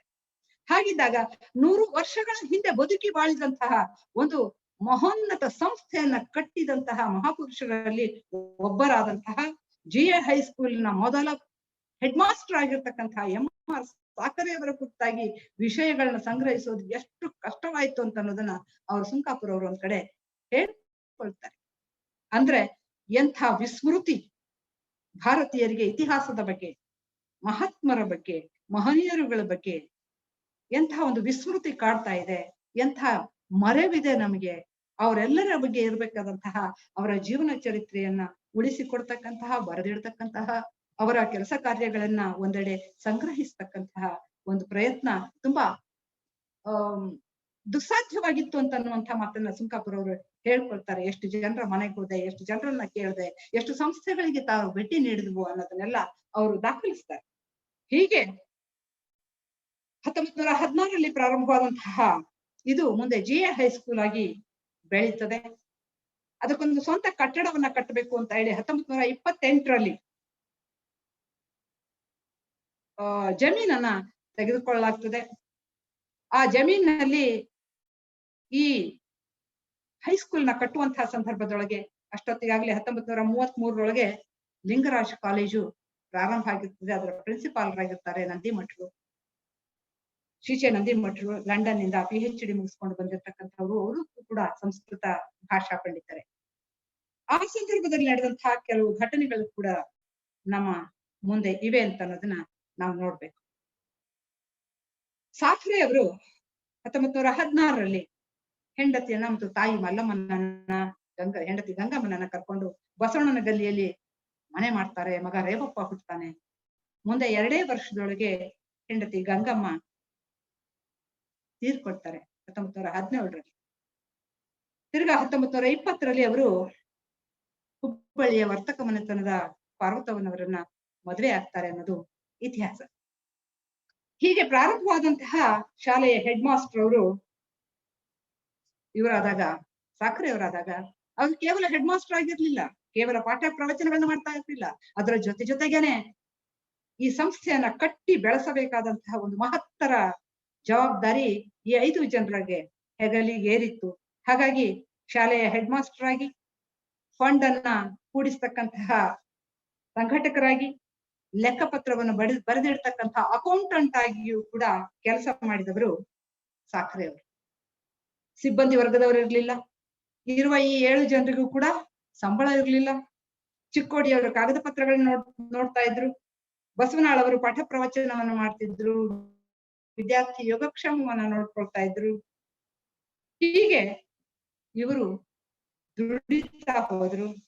1921-22 ಧಾರವಾಡ ಮತ್ತು ಬೆಲ್ಲದ ಬಾಗೇವಾಡಿಗಳಲ್ಲಿ ಕೂಡ ಹೈಸ್ಕೂಲ್ ಗಳನ್ನ ಪ್ರಾರಂಭಿಸಿದರು. ಧಾರವಾಡದಲ್ಲಿ RLS ಹೈಸ್ಕೂಲ್ ಅಂತ ನಾವೀಗೇನ್ ಕರಿತೇವೆ, ಅದು ಪ್ರಾರಂಭವಾದ್ದು 1921-22 ಇವರ ನೇತೃತ್ವದಲ್ಲಿ ಅನ್ನೋದನ್ನ ನಾವು ಗಮನಿಸಬೇಕು. ಹಾಗೆಯೇ 1928 ಜಾಗ ಖರೀದಿ ಮಾಡಿ ಹೈಸ್ಕೂಲ್ ಕಟ್ಟಡವನ್ನ ಕೇವಲ 80,000 ಕಟ್ಟಿಸಿದ್ರು ಅಂತ ಅನ್ನೋದನ್ನು ಕೂಡ ನಿಮ್ಮ ಗಮನಕ್ಕೆ ನಾನು ತರ್ತಾ ಇದ್ದೀನಿ. ಅಂದ್ರೆ ಪೈ ಟು ಪೈ ಲೆಕ್ಕ ಇಡೋದ್ರಲ್ಲಿ ಅವರೆಷ್ಟು ಜಿಪುಣರಾಗಿದ್ರು, ಜಿಗುಟುತನ ಇತ್ತು. ಹಾಗೆಯೇ ಇದು ಸಾರ್ವಜನಿಕ ಹಣ, ಇದನ್ನ ಪೋಲು ಮಾಡಬಾರದು ಅಂತಕ್ಕಂಥ ಒಂದು ಎಚ್ಚರ, ಒಂದು ಪ್ರಾಮಾಣಿಕತೆ ಸಾಕ್ರೆ ಅವರಿಗಿತ್ತು ಅಂತ ಅನ್ನೋದನ್ನ ನಾವು ನೋಡ್ಬೇಕು. ಹೀಗೆ ಹೈಸ್ಕೂಲ್ ನಡೆಸ್ತಾನೆ ಯೋಚನೆ ಮಾಡಿದ್ರು ಅವರು. ಬರೀ ಹೈಸ್ಕೂಲ್ ಆದ್ರೆ ಸಾಕಾ? ಇಲ್ಲಿಯ ವಿದ್ಯಾರ್ಥಿಗಳಿಗೆ, ಬಡ ವಿದ್ಯಾರ್ಥಿಗಳು ಹೈಸ್ಕೂಲ್ನಷ್ಟೇ ಕಲಿಯೋದಿಲ್ಲ, ಮುಂದೆ ಕಾಲೇಜು ಕಲಿಬೇಕು ಅಂತಾದ್ರೆ ಅವ್ರು ಮತ್ತೆ ಬೇರೆ ಊರುಗಳಿಗೆ, ಕೊಲ್ಹಾಪುರಕ್ಕಾಗ್ಲಿ, ಪುಣೆಗಾಗ್ಲಿ, ಮುಂಬೈಗಾಗ್ಲಿ ಹೋಗಿ ಕಲೀಲಿಕ್ಕೆ ಸಾಧ್ಯ ಇದೆಯಾ? ಇಲ್ಲ. ಹಾಗಾಗಿ ಏನ್ ಮಾಡ್ಬೇಕು? ಬೆಳಗಾವಿಯಲ್ಲಿ ಒಂದು ಕಾಲೇಜನ್ನ ಸ್ಥಾಪಿಸ್ಬೇಕು ಅನ್ನುವಂತ ವಿಚಾರ ಇವರಿಗೆ ಬಂತು. ಆಗ ಇವ್ರೇನ್ ಮಾಡಿದ್ರು, ವಿಚಾರ ಮಾಡಿದ್ರು, ಬೆಳಗಾವಿನಲ್ಲೇನೆ ಕಾಲೇಜ್ ಶುರು ಮಾಡ್ಬೇಕು. ಕಾಲೇಜ್ ಶುರು ಮಾಡ್ಬೇಕು ಅಂತಂದ್ರೆ ಮುಂಬೈ ವಿಶ್ವವಿದ್ಯಾಲಯದವರಿಗೆ ಪರ್ಮಿಷನ್ ಗಾಗಿ ಬರೀಬೇಕು, ಅನುಮತಿಗಾಗಿ ಬರೀಬೇಕು ಅಂತ. ಆ ಸಂದರ್ಭದಲ್ಲಿಯೇ ರ್ಯಾಂಗ್ಲರ್ DC ಪಾವಟೆ ಅವರು ಗಣಿತಶಾಸ್ತ್ರದಲ್ಲಿ ಮಹೋನ್ನತ ಅಭ್ಯಾಸವನ್ನ ಲಂಡನ್ ಇಂದ ಮುಗಿಸ್ಕೊಂಡು ಬಂದಿದ್ರು. ಅವ್ರನ್ನ ಪ್ರಿನ್ಸಿಪಾಲ್ರನ್ನಾಗಿ ಮಾಡ್ಬೇಕು ಅಂತ ಹೇಳಿ ಅವ್ರನ್ನ ಒಪ್ಪಿಸಿದ್ರು. ಅದಾದ್ಮೇಲೆ ಮುಂಬೈ ವಿಶ್ವವಿದ್ಯಾಲಯಕ್ಕೆ ಬರ್ಕೊಂಡು ಹೀಗೆ ಒಂದು ಕಾಲೇಜನ್ನು ನಾವು ಬೆಳಗಾವಿಯಲ್ಲಿ ಪ್ರಾರಂಭಿಸ್ತಾ ಇದ್ದೀವಿ, ಇದಕ್ಕೆ ಅನುಮತಿಯನ್ನ ಕೊಡಿ ಅಂತ ಕೇಳಿದ್ರು. ಅದಕ್ಕೆ ಮುಂಬೈ ವಿಶ್ವವಿದ್ಯಾಲಯದ ಈ ಕುಲಪತಿಗಳು ಒಂದು ಕಮಿಷನ್ ಅನ್ನ ಕಳಿಸ್ಕೊಟ್ರು. ಅಂದ್ರೆ ಕಾಲೇಜ್ ಸ್ಥಾಪಿಸ್ಲಿಕ್ಕೆ ಇರ್ಬೇಕಾದಂತಹ ಅರ್ಹತೆ, ಜಾಗ, ದುಡ್ಡು, ಮತ್ತೊಂದು ವಿದ್ಯಾರ್ಥಿಗಳು ಇವೆಲ್ಲವೂ ಕೂಡ ಬೆಳಗಾವಿಯಲ್ಲಿ ಇವೆಯಾ ಹೇಗೆ ಅಂತ ಅನ್ನೋದ್ರ ಬಗ್ಗೆ ಒಂದು ವರದಿಯನ್ನ ಕೊಡಿ ಅಂತ ಆ ಕಮಿಷನ್ ನವರು ಬೆಳಗಾವಿಗೆ ಬಂದ್ರು. ಒಂದು ಮಾತನ್ನು ಗಮನಿಸ್ಬೇಕು, ಬೆಳಗಾವಿ ಈಗ ಅಷ್ಟೇ ಅಲ್ಲ, ಆ ಕಾಲದಲ್ಲಿಯೂ ಕೂಡ ಮರಾಠಿಗರ ಪ್ರಾಬಲ್ಯದಲ್ಲೇ ಇತ್ತು. ಹಾಗಾಗಿ ಈ ರೀತಿ ಲಿಂಗಾಯತ ಸಮುದಾಯದವರಿಗೆ ಒಂದು ಶಿಕ್ಷಣ ಸಂಸ್ಥೆಯನ್ನು ತೆಗಿಲಿಕ್ಕೆ ಕೊಟ್ರೆ ನಮಗೆಲ್ಲಿ ಅದು ಹೊಡೆತ ಕೊಡ್ತದ್ಯೋ ಅನ್ನುವಂಥದ್ದು. ಆ ಕಾಲದಲ್ಲಿ ಶಿಕ್ಷಣ ಅನ್ನೋದು ಬ್ರಾಹ್ಮಣರಿಗೆ ಮೀಸಲಾಗಿದ್ದಂತಹ ಸಂದರ್ಭದೊಳಗೆ ಬ್ರಾಹ್ಮಣೇತರರು ಕೂಡ ಶಿಕ್ಷಣವನ್ನ ಈ ರೀತಿ ಕಲಿಯೋದು ಸರಿಯೇ ಅಂತಕ್ಕಂಥದ್ದು. ಇದಕ್ಕೆ ಅಡ್ಡಗಾಲ ಹಾಕ್ಲಿಕ್ಕೆ ಸಾಕಷ್ಟು ಜನ ಪ್ರಯತ್ನ ಪಟ್ರು, ಸ್ಥಳೀಯರು ಕೂಡ ಪ್ರಯತ್ನ ಪಟ್ರು. ಹೀಗಾಗಿ ಕಮಿಷನ್ನು ಅವರೆಲ್ಲರ ಮಾತುಗಳನ್ನ ಕೇಳಿ ಇಲ್ಲಿ ಸಾಕಷ್ಟು ಹೈಸ್ಕೂಲ್ಗಳಿಲ್ಲ, ಹಾಗಾಗಿ ವಿದ್ಯಾರ್ಥಿಗಳಿಲ್ಲ, ಕಾಲೇಜು ಪರ್ಮಿಷನ್ ಕೊಡ್ಬೇಕಾದ ಅವಶ್ಯಕತೆ ಇಲ್ಲ ಅಂತ ಹೇಳಿ ಬರೆದ್ಬಿಟ್ರು. ಇದು 1930 ಜೂನ್ ನಲ್ಲಿ ಬಂದಿರತಕ್ಕಂತಹ ಒಂದು ಕಮಿಷನ್. ವಿಫಲ ಆಯ್ತು ಸಾಕ್ರೆಯವರ ಕನಸು. ಅದಾದ ನಂತರ ಮತ್ತೆ ಈ ಸಪ್ತರ್ಷಿಗಳು ಸುಮ್ಮನೆ ಕೂಡ್ಲಿಲ್ಲ, ಮತ್ತೆ ಪ್ರಯತ್ನ ಮಾಡಿದ್ರು. ಬರೀ 30ರಲ್ಲಿ ಆದ್ರೆ ಏನಾಯ್ತು, ನಂತರ ಮತ್ತೆ ಮುಂಬೈ ವಿಶ್ವವಿದ್ಯಾಲಯಕ್ಕೆ ನಾವು ಎಲ್ಲ ಪ್ರಯತ್ನಗಳನ್ನ ಮಾಡಬೇಕು, ಅವ್ರು ತೋರಿಸಿರ್ತಕ್ಕಂಥ ಎಲ್ಲ ಕೊರತೆಗಳನ್ನ ಸರಿಪಡಿಸ್ಕೊಳ್ಬೇಕು. ಹಣ ಇಲ್ಲ ಅಂತ ಅವ್ರು ಹೇಳ್ತಾ ಇದ್ದಾರಲ್ಲ, ಹಣವನ್ನ ಕೂಡಿಸ್ಬೇಕು ಅಂತ ಹೇಳಿ ರಾಜ ಲಖಮಗೌಡ ದೇಸಾಯಿ, ಸರ್ದೇಸಾಯಿ, ವಂಟಮೂರಿ ಅವರಿಗೆ ವಿನಂತಿಸಿಕೊಂಡು ಸಾಕ್ರೆ ಅವರು ಅವರಿಂದ ಈ ಹಣವನ್ನ ಕೂಡಿಸಿ ಠೇವಣಿ ರೂಪದಲ್ಲಿ ಇಡ್ತಕ್ಕಂತಹ ಒಂದು ಪ್ರಯತ್ನ ಮಾಡಿದ್ರು. ಅದರ ಅವ್ರ ಜೊತೆಗೆ ಸಂಪೂರ್ಣವಾಗಿ ಕೈಗೂಡಿಸಿದಂತಹ ವ್ಯಕ್ತಿ ರೆವೆನ್ಯೂ ಇಲಾಖೆಯಲ್ಲಿ ಕೆಲಸ ಮಾಡ್ತಾ ಇದ್ದಂತಹ ಅರಟಾಳ್ ರುದ್ರಗೌಡ್ರು. ಹಣವನ್ನ ಕೂಡಿಸೋದ್ರಲ್ಲಿ ಅವರ ಒಂದು ಕಾರ್ಯಕ್ಷಮತೆ ಅನ್ನುವಂಥದ್ದು ಏನಿದೆ, ಸಂಘಟನೆ ಅನ್ನುವಂಥದ್ದು ಏನಿದೆ, ಜನಸಾಮಾನ್ಯರಿಗೆ ಮನವೊಲಿಸುವಂತಹ ರೀತಿ ಇದೆಯಲ್ಲ, ಅರಟಾಳ್ರು ಮತ್ತು ಸಾಕ್ರೆಯವರು ಇಂತಹ ಹಣವನ್ನ ಕೂಡಿಸುವಂತಹ ಪ್ರಯತ್ನಕ್ಕೆ ಕೈ ಹಾಕಿದ್ರು. ಅಷ್ಟೇ ಅಲ್ಲ, ಇದರಿಂದ ಕೇವಲ ಲಿಂಗಾಯತ ಸಮುದಾಯದ ಬಡ ವಿದ್ಯಾರ್ಥಿಗಳಿಗೆ ಮಾತ್ರ ಅಲ್ಲ, ಇಡೀ ಉತ್ತರ ಕರ್ನಾಟಕದ ಎಲ್ಲ ಬಡ ವಿದ್ಯಾರ್ಥಿಗಳಿಗೂ ಕೂಡ ಅನುಕೂಲ ಆಗ್ತದೆ, ಇಲ್ಲೊಂದು ಶಿಕ್ಷಣ ಸಂಸ್ಥೆ ಬೇಕೇ ಬೇಕು ಅನ್ನುವಂತಹ ಒಂದು ಮನವಿಯನ್ನ ಸಲ್ಲಿಸಿದ್ರು. ಡಾಕ್ಟರ್ ಎಸ್ ಸಿ ನಂದಿಮಠರು ಆವಾಗ್ಲೇನೆ ಲಂಡನ್ ನಿಂದ PhD ಪಡೆದು ಮರಳಿದ್ರು. ಅವ್ರನ್ನ ಪ್ರಿನ್ಸಿಪಾಲ್ರಾಗಿ ನೇಮಿಸಿಕೊಳ್ಳಿಕ್ಕೆ ನಾವು ಸಿದ್ಧರಿದ್ದೇವೆ, ಅವರು ಕೂಡ ಒಪ್ಪಿಕೊಂಡಿದ್ದಾರೆ, ಕಾರಣ ಅನುಮತಿಯನ್ನು ನೀಡಿ ಅಂತ ಇವ್ರು ಬರೆದ್ರು. ಮುಂಬೈ ವಿಶ್ವವಿದ್ಯಾಲಯದ ಸಿನೆಟ್ ಇದನ್ನ ತಿರಸ್ಕರಿಸಿತು. ಆದ್ರೆ ಒಂದು ಮಾತನ್ನ ನಾವು ನೋಡ್ಬೇಕು, ಯಾವುದೇ ಒಂದು ಒಳ್ಳೆಯ ಕೆಲಸವನ್ನ ಮಾಡುವಂತಹ ಸಂದರ್ಭದಲ್ಲಿ ಒಬ್ಬರು ವಿರೋಧಿಸಿದ್ರೆ ಸಹಕಾರ ಕೊಡ್ತಕ್ಕಂತ ಹಲವಾರು ಜನ ಕೈಗಳು ಕೂಡ ಹಿಂದೆ ಇರ್ತವೆ ಅಂತ. ಆಗ ಕುಲಪತಿಗಳಾಗಿದ್ದಂಥವರು ನ್ಯಾಯಮೂರ್ತಿ ಚಂದಾವರ್ಕರ್ ಅವರು ಈ ಇಡೀ ಸಿನೆಟ್ ವಿರೋಧಿಸಿದಂತಹ ಈ ಮನವಿಯನ್ನು ತಮ್ಮ ವಿಶೇಷ ಮತದಿಂದ ಪುರಸ್ಕರಿಸಿದವರು ಚಂದಾವರ್ಕರ್. ಅವರು ಇಡೀ ಫೈಲ್ ಅನ್ನ ಮುಂಬೈ ಗವರ್ನರ್ ಲೆಸ್ಲಿ ವಿಲ್ಸನ್ ಅವರಿಗೆ ಕಳಿಸಿಕೊಡ್ತಾರೆ, ಇದಕ್ಕೆ ಅನುಮತಿಯನ್ನ ಕೊಡಿ ಅಂತ ಹೇಳಿ. ಆಗ ಏನ್ ಮಾಡ್ಬೇಕು ಅಂತ ಯೋಚನೆ ಮಾಡ್ತಾರೆ. ಹೇಗಾದ್ರೂ ಮಾಡಿ ಗವರ್ನರ್ಗೆ ಮೇಲೆ ಒತ್ತಡ ಹೇರ್ಬೇಕಲ್ಲ, ಈ ಕಾಲೇಜು ಪ್ರಾರಂಭಿಸಲಿಕ್ಕೆ ಅನುಮತಿಯನ್ನು ದೊರಕಿಸಿಕೊಳ್ಬೇಕಲ್ಲ ಅಂತ ವಿಚಾರ ಮಾಡಿದಂತಹ ಸಾಖರೆ ಅವರು ತಮ್ಮ ಒಬ್ಬ ಮಿತ್ರನನ್ನ ಬಳಸ್ಕೊಳ್ತಾರೆ. ಮೂಲತಃ ತಮಿಳುನಾಡಿನವರಾಗಿರ್ತಕ್ಕಂತಹ ನಟರಾಜ್ ಅನ್ನುವರು ಆಗ ಬಾಂಬೆ ಸೆಂಟಿನಲ್ ಅಂತಕ್ಕಂಥ ಒಂದು ಪತ್ರಿಕೆ ನಡೀತಾ ಇರ್ತದೆ, ಅದರ ಸಂಪಾದಕರಾಗಿರ್ತಾರೆ. ಅವ್ರನ್ನ ಹೋಗಿ ಕಾಣ್ತಾರೆ, ಕಂಡು ಈ ಎಲ್ಲ ದಾಖಲೆ ಪತ್ರಗಳನ್ನ ಅವ್ರಿಗೆ ಕೊಟ್ಟು ಹೇಗಾದ್ರೂ ಮಾಡಿ ಗವರ್ನರ್ಗೆ ಪರ್ಮಿಷನ್ ದೊರಕಿಸ್ಕೊಡಿ ಅಂತ ಅಂಗಲಾಚ್ತಾರೆ. ನಟರಾಜ ಎಲ್ಲ ಕಾಗದ ಪತ್ರಗಳನ್ನ ಹಿಡ್ಕೊಂಡು ಗವರ್ನರ್ ಮನೆ ತನಕ ಹೋಗಿ ಅವ್ರನ್ನ ವಿವರಿಸ್ತಾರೆ, ಹೀಗಿದೆ ಪರಿಸ್ಥಿತಿ, ನೀವು ಅನುಮತಿಯನ್ನ ಕೊಡ್ಲೇಬೇಕು, ಇದರ ಅವಶ್ಯಕತೆ ಇದೆ ಅನ್ನುವಂಥದ್ದನ್ನ ಅವರು ಹೇಳಿದಾಗ ಒಪ್ಪಿದಂತಹ ಅವರು ಆ ಫೈಲ್ ಅನ್ನ ಶಿಕ್ಷಣ ಮಂತ್ರಿಗಳಿಗೆ ಕಳಿಸ್ಕೊಡ್ತಾರೆ. ನೋಡಿ, ರೊಟ್ಟಿ ಜಾರಿ ತುಪ್ಪದಲ್ಲಿ ಬಿದ್ದಂತಾಯ್ತು ಅಂತ ಹೇಳ್ತಾರಲ್ಲ ಗಾದೆ ಮಾತು, ಹಾಗಾಗ್ತದೆ. ಯಾಕೆಂದ್ರೆ ಆ ಕಾಲದಲ್ಲಿ ಮುಂಬೈ ಸರ್ಕಾರದಲ್ಲಿ ಶಿಕ್ಷಣ ಮಂತ್ರಿಗಳಾಗಿದ್ದವರು ಬೇರಾರು ಅಲ್ಲ, ಸರ್ ಸಿದ್ದಪ್ಪ ಕಂಬಳಿಯವರು. ಸಿದ್ದಪ್ಪ ಕಂಬಳಿಯವರಿಗೂ ಕೂಡ ಕನ್ನಡದ ಬಗ್ಗೆ, ಶಿಕ್ಷಣದ ಬಗ್ಗೆ ಸಾಕಷ್ಟು ಪ್ರೀತಿ ವಿಶ್ವಾಸಗಳನ್ನ ಇಟ್ಟುಕೊಂಡಿರ್ತಕ್ಕಂಥ ಅವರು ಅದನ್ನ ಅವರು ವಿಧಾನ ಪರಿಷತ್ನಲ್ಲಿ ಮಂಡಿಸ್ತಾರೆ. ವಿಧಾನ ಪರಿಷತ್ನಿಂದ ಒಪ್ಪಿಗೆ ಪಡೆದುಕೊಳ್ತಾರೆ. ಹಾಗಾಗಿ 1933 ಮೇ ತಿಂಗಳಲ್ಲಿ ಮತ್ತೆ ಕಮಿಷನ್ ಒಂದು ಬರ್ತದೆ. ರಾಜ ಲಖಂಗೌಡ ಸರ್ದೇಸಾಯಿ ಅವ್ರ ಕಡೆಯಿಂದ ಬೆಳವಿ ವಕೀಲರಿಗೆ ಹೇಳಿಸಿಟ್ಟಿರ್ತಾರೆ. ಹಾಗಾಗಿ ಬೆಳವಿ ವಕೀಲರು ಕಮಿಷನ್ ಅನ್ನ ಕಂಡು ಅದಕ್ಕೆ ಅನುಮತಿಯನ್ನ ಕೊಡ್ಲೇಬೇಕು ಅಂತ ಹೇಳಿ ಲಿಖಿತವಾಗಿ ಪತ್ರವನ್ನು ಕೂಡ ಕೊಡ್ತಾರೆ. ಹಾಗಾಗಿ ಒಂದು ಅರ್ಥದಲ್ಲಿ ಬೆಳಗಾವಿಗೆ ಕರ್ನಾಟಕ ಈ ಕಾಲೇಜು ಡಿಗ್ರಿ ಕಾಲೇಜ್ ಬರ್ಲಿಕ್ಕೆ ಮುಖ್ಯ ಕಾರಣರಾದಂಥವರು ಸಾಖರೆ ಅವರು ಅಂತ. ಹಾಗೇನೆ ಉಳಿದವರೆಲ್ಲ ಧನ ಸಹಾಯ ಮಾಡಿದ್ರು, ತಮ್ಮ ಸೇವಾ ಸಹಾಯ ಮಾಡಿದ್ರು. ಆದ್ರೆ ಸಾಖರೆ ಅಂತವರು ಆ ಒಂದು ಫೈಲಿನ ಬೆನ್ನಿಗೆ ನಿಲ್ಲದೆ ಹೋಗಿದ್ರೆ ಕಾಲೇಜಿಗೆ ಬರ್ತಿರ್ಲಿಲ್ಲ. ಅದಕ್ಕೆ ಸಂಪೂರ್ಣವಾದಂತಹ ಒಂದು ಹಣಕಾಸಿನ ಸಹಾಯ ನೀಡಿದಂತಹ ಶ್ರೀಮಂತ ಶಿರ್ಸಂಗಿ ಲಿಂಗರಾಜರ ಹೆಸರಿನಲ್ಲಿ ಅದಕ್ಕೆ ಲಿಂಗರಾಜ್ ಕಾಲೇಜ್ ಅನ್ನುವಂತಹ ಹೆಸರನ್ನ ಇಡ್ಲಾಗ್ತದೆ. ನಂದಿಮಠರು ಅದರ ಪ್ರಿನ್ಸಿಪಾಲ್. GA ಹೈಸ್ಕೂಲ್ ನ ಹೆಡ್ ಮಾಸ್ಟರು, MA ಸಂಸ್ಕೃತ ಮಾಡಿದಂತಹ ಸಾಖರೆ ಅವರು ಲಿಂಗರಾಜ್ ಕಾಲೇಜಿನ ಪ್ರಿನ್ಸಿಪಾಲ್ರು, MA ಸಂಸ್ಕೃತದ ಜೊತೆಗೆ PhD ಮಾಡಿದಂತಹ ನಂದಿಮಠರು. ಸಾಖರೆ ಅವರಿಗೆ ಒಂದು ಆಸೆ ಹುಟ್ಟುತ್ತದೆ, ನಾನು ಹೈಸ್ಕೂಲ್ ನಲ್ಲೇನೆ ಉಳಿಬೇಕಾ, ನನ್ನದು ಕೂಡ MA ಸಂಸ್ಕೃತ ಆಗಿದೆಯಲ್ಲ, ಒಳ್ಳೆಯ ಅಂಕಗಳನ್ನ ತೆಗೆದುಕೊಂಡು ನಾನು ಪಾಸ್ ಆಗಿದ್ದೀನಿ, ನಾನು ಯಾಕೆ ಸಂಸ್ಕೃತ ಪ್ರಾಧ್ಯಾಪಕ ಆಗಬಾರ್ದು. ಅವರು ತಮ್ಮ ಮನವಿಯನ್ನ ನಂದಿಮಠರ ಮುಂದೆ ಇಟ್ಟಾಗ ನಂದಿಮಠದಕ್ಕೆ ಒಪ್ಪೋದಿಲ್ಲ. ಅದಕ್ಕೆ ಕಾರಣ ಕೇವಲ 3 ಪೀರಿಯಡ್ ಮಾತ್ರ ಸಂಸ್ಕೃತ ಇದೆ, ನಾನು ಈಗಾಗಲೇ MA ಸಂಸ್ಕೃತ ಮಾಡಿದಂತಹ ವ್ಯಕ್ತಿ ಪ್ರಿನ್ಸಿಪಾಲ್ನಾಗಿದ್ದೇನೆ, ನಾನೇ ಆ ಕ್ಲಾಸ್ಗಳನ್ನ ತಗೊಳ್ತೀನಿ, ಅದಕ್ಕೆ ನಿಮ್ಮ ಅವಶ್ಯಕತೆ ಇಲ್ಲ ಅಂತ ಹೇಳ್ಬೇಕು. ಇದರಿಂದಾಗಿ ಒಂದು ಅರ್ಥದೊಳಗೆ ಸಾಖರೆ ಅವರಿಗೆ ಮನಸ್ಸು ಮುರಿತದೆ. ಕಾಲೇಜಿನ ಅಧ್ಯಾಪಕರಾಗಬೇಕು ಅಂತ ಕನಸು ಕಟ್ಟಿಕೊಂಡಿರ್ತಕ್ಕಂಥ ಅವರಿಗೆ ನಂದಿಮಠರ ಈ ಧೋರಣೆ ಹಿಡಿಸೋದಿಲ್ಲ. ಹಾಗಾಗಿ ನಂದಿಮಠರಿಗೂ ಮತ್ತು ಸಾಖರೆಯವರಿಗೂ ಭಿನ್ನಾಭಿಪ್ರಾಯಗಳು ಪ್ರಾರಂಭ ಆಗ್ತವೆ, ಒಳ ಜಗಳಗಳು ಪ್ರಾರಂಭ ಆಗ್ತವೆ, ಆಜೀವ ಸದಸ್ಯರಲ್ಲಿ ಭಾಗ ಆಗ್ತದೆ. ಕೆಲವು ಜನ ನಂದಿಮಠರ ಪರವಾಗಿ, ಕೆಲವು ಜನ ಸಾಖರೆ ಅವರ ಪರವಾಗಿ ನಿಂತ್ಕೊಳ್ತಾರೆ. ಆಗ ಒಂದು ಸೂಚನೆಯನ್ನ ಇಡ್ಲಾಗ್ತದೆ. ಈ ಆರ್ಟ್ಸ್ ಕಾಲೇಜ್ ಜೊತೆಗೇನೆ ರಾಜಾ ಲಖಂಗೌಡ ಸೈನ್ಸ್ ಇನ್ಸ್ಟಿಟ್ಯೂಟ್ ಅನ್ನು ಕೂಡ ಆಗ್ಲೇನೆ ಪ್ರಾರಂಭ ಮಾಡಿರ್ತಾರೆ. ಸರ್ದೇಸಾಯಿ ವಂಟಮುರಿ ಅವರ ಧನ ಸಹಾಯದೊಂದಿಗೆ ಅದನ್ನು ಪ್ರಾರಂಭಿಸಿರ್ತಾರೆ. ಅದನ್ನು ಸ್ವತಂತ್ರವಾಗಿ ನಂತರ ಅದು ಆಗ್ತದೆ.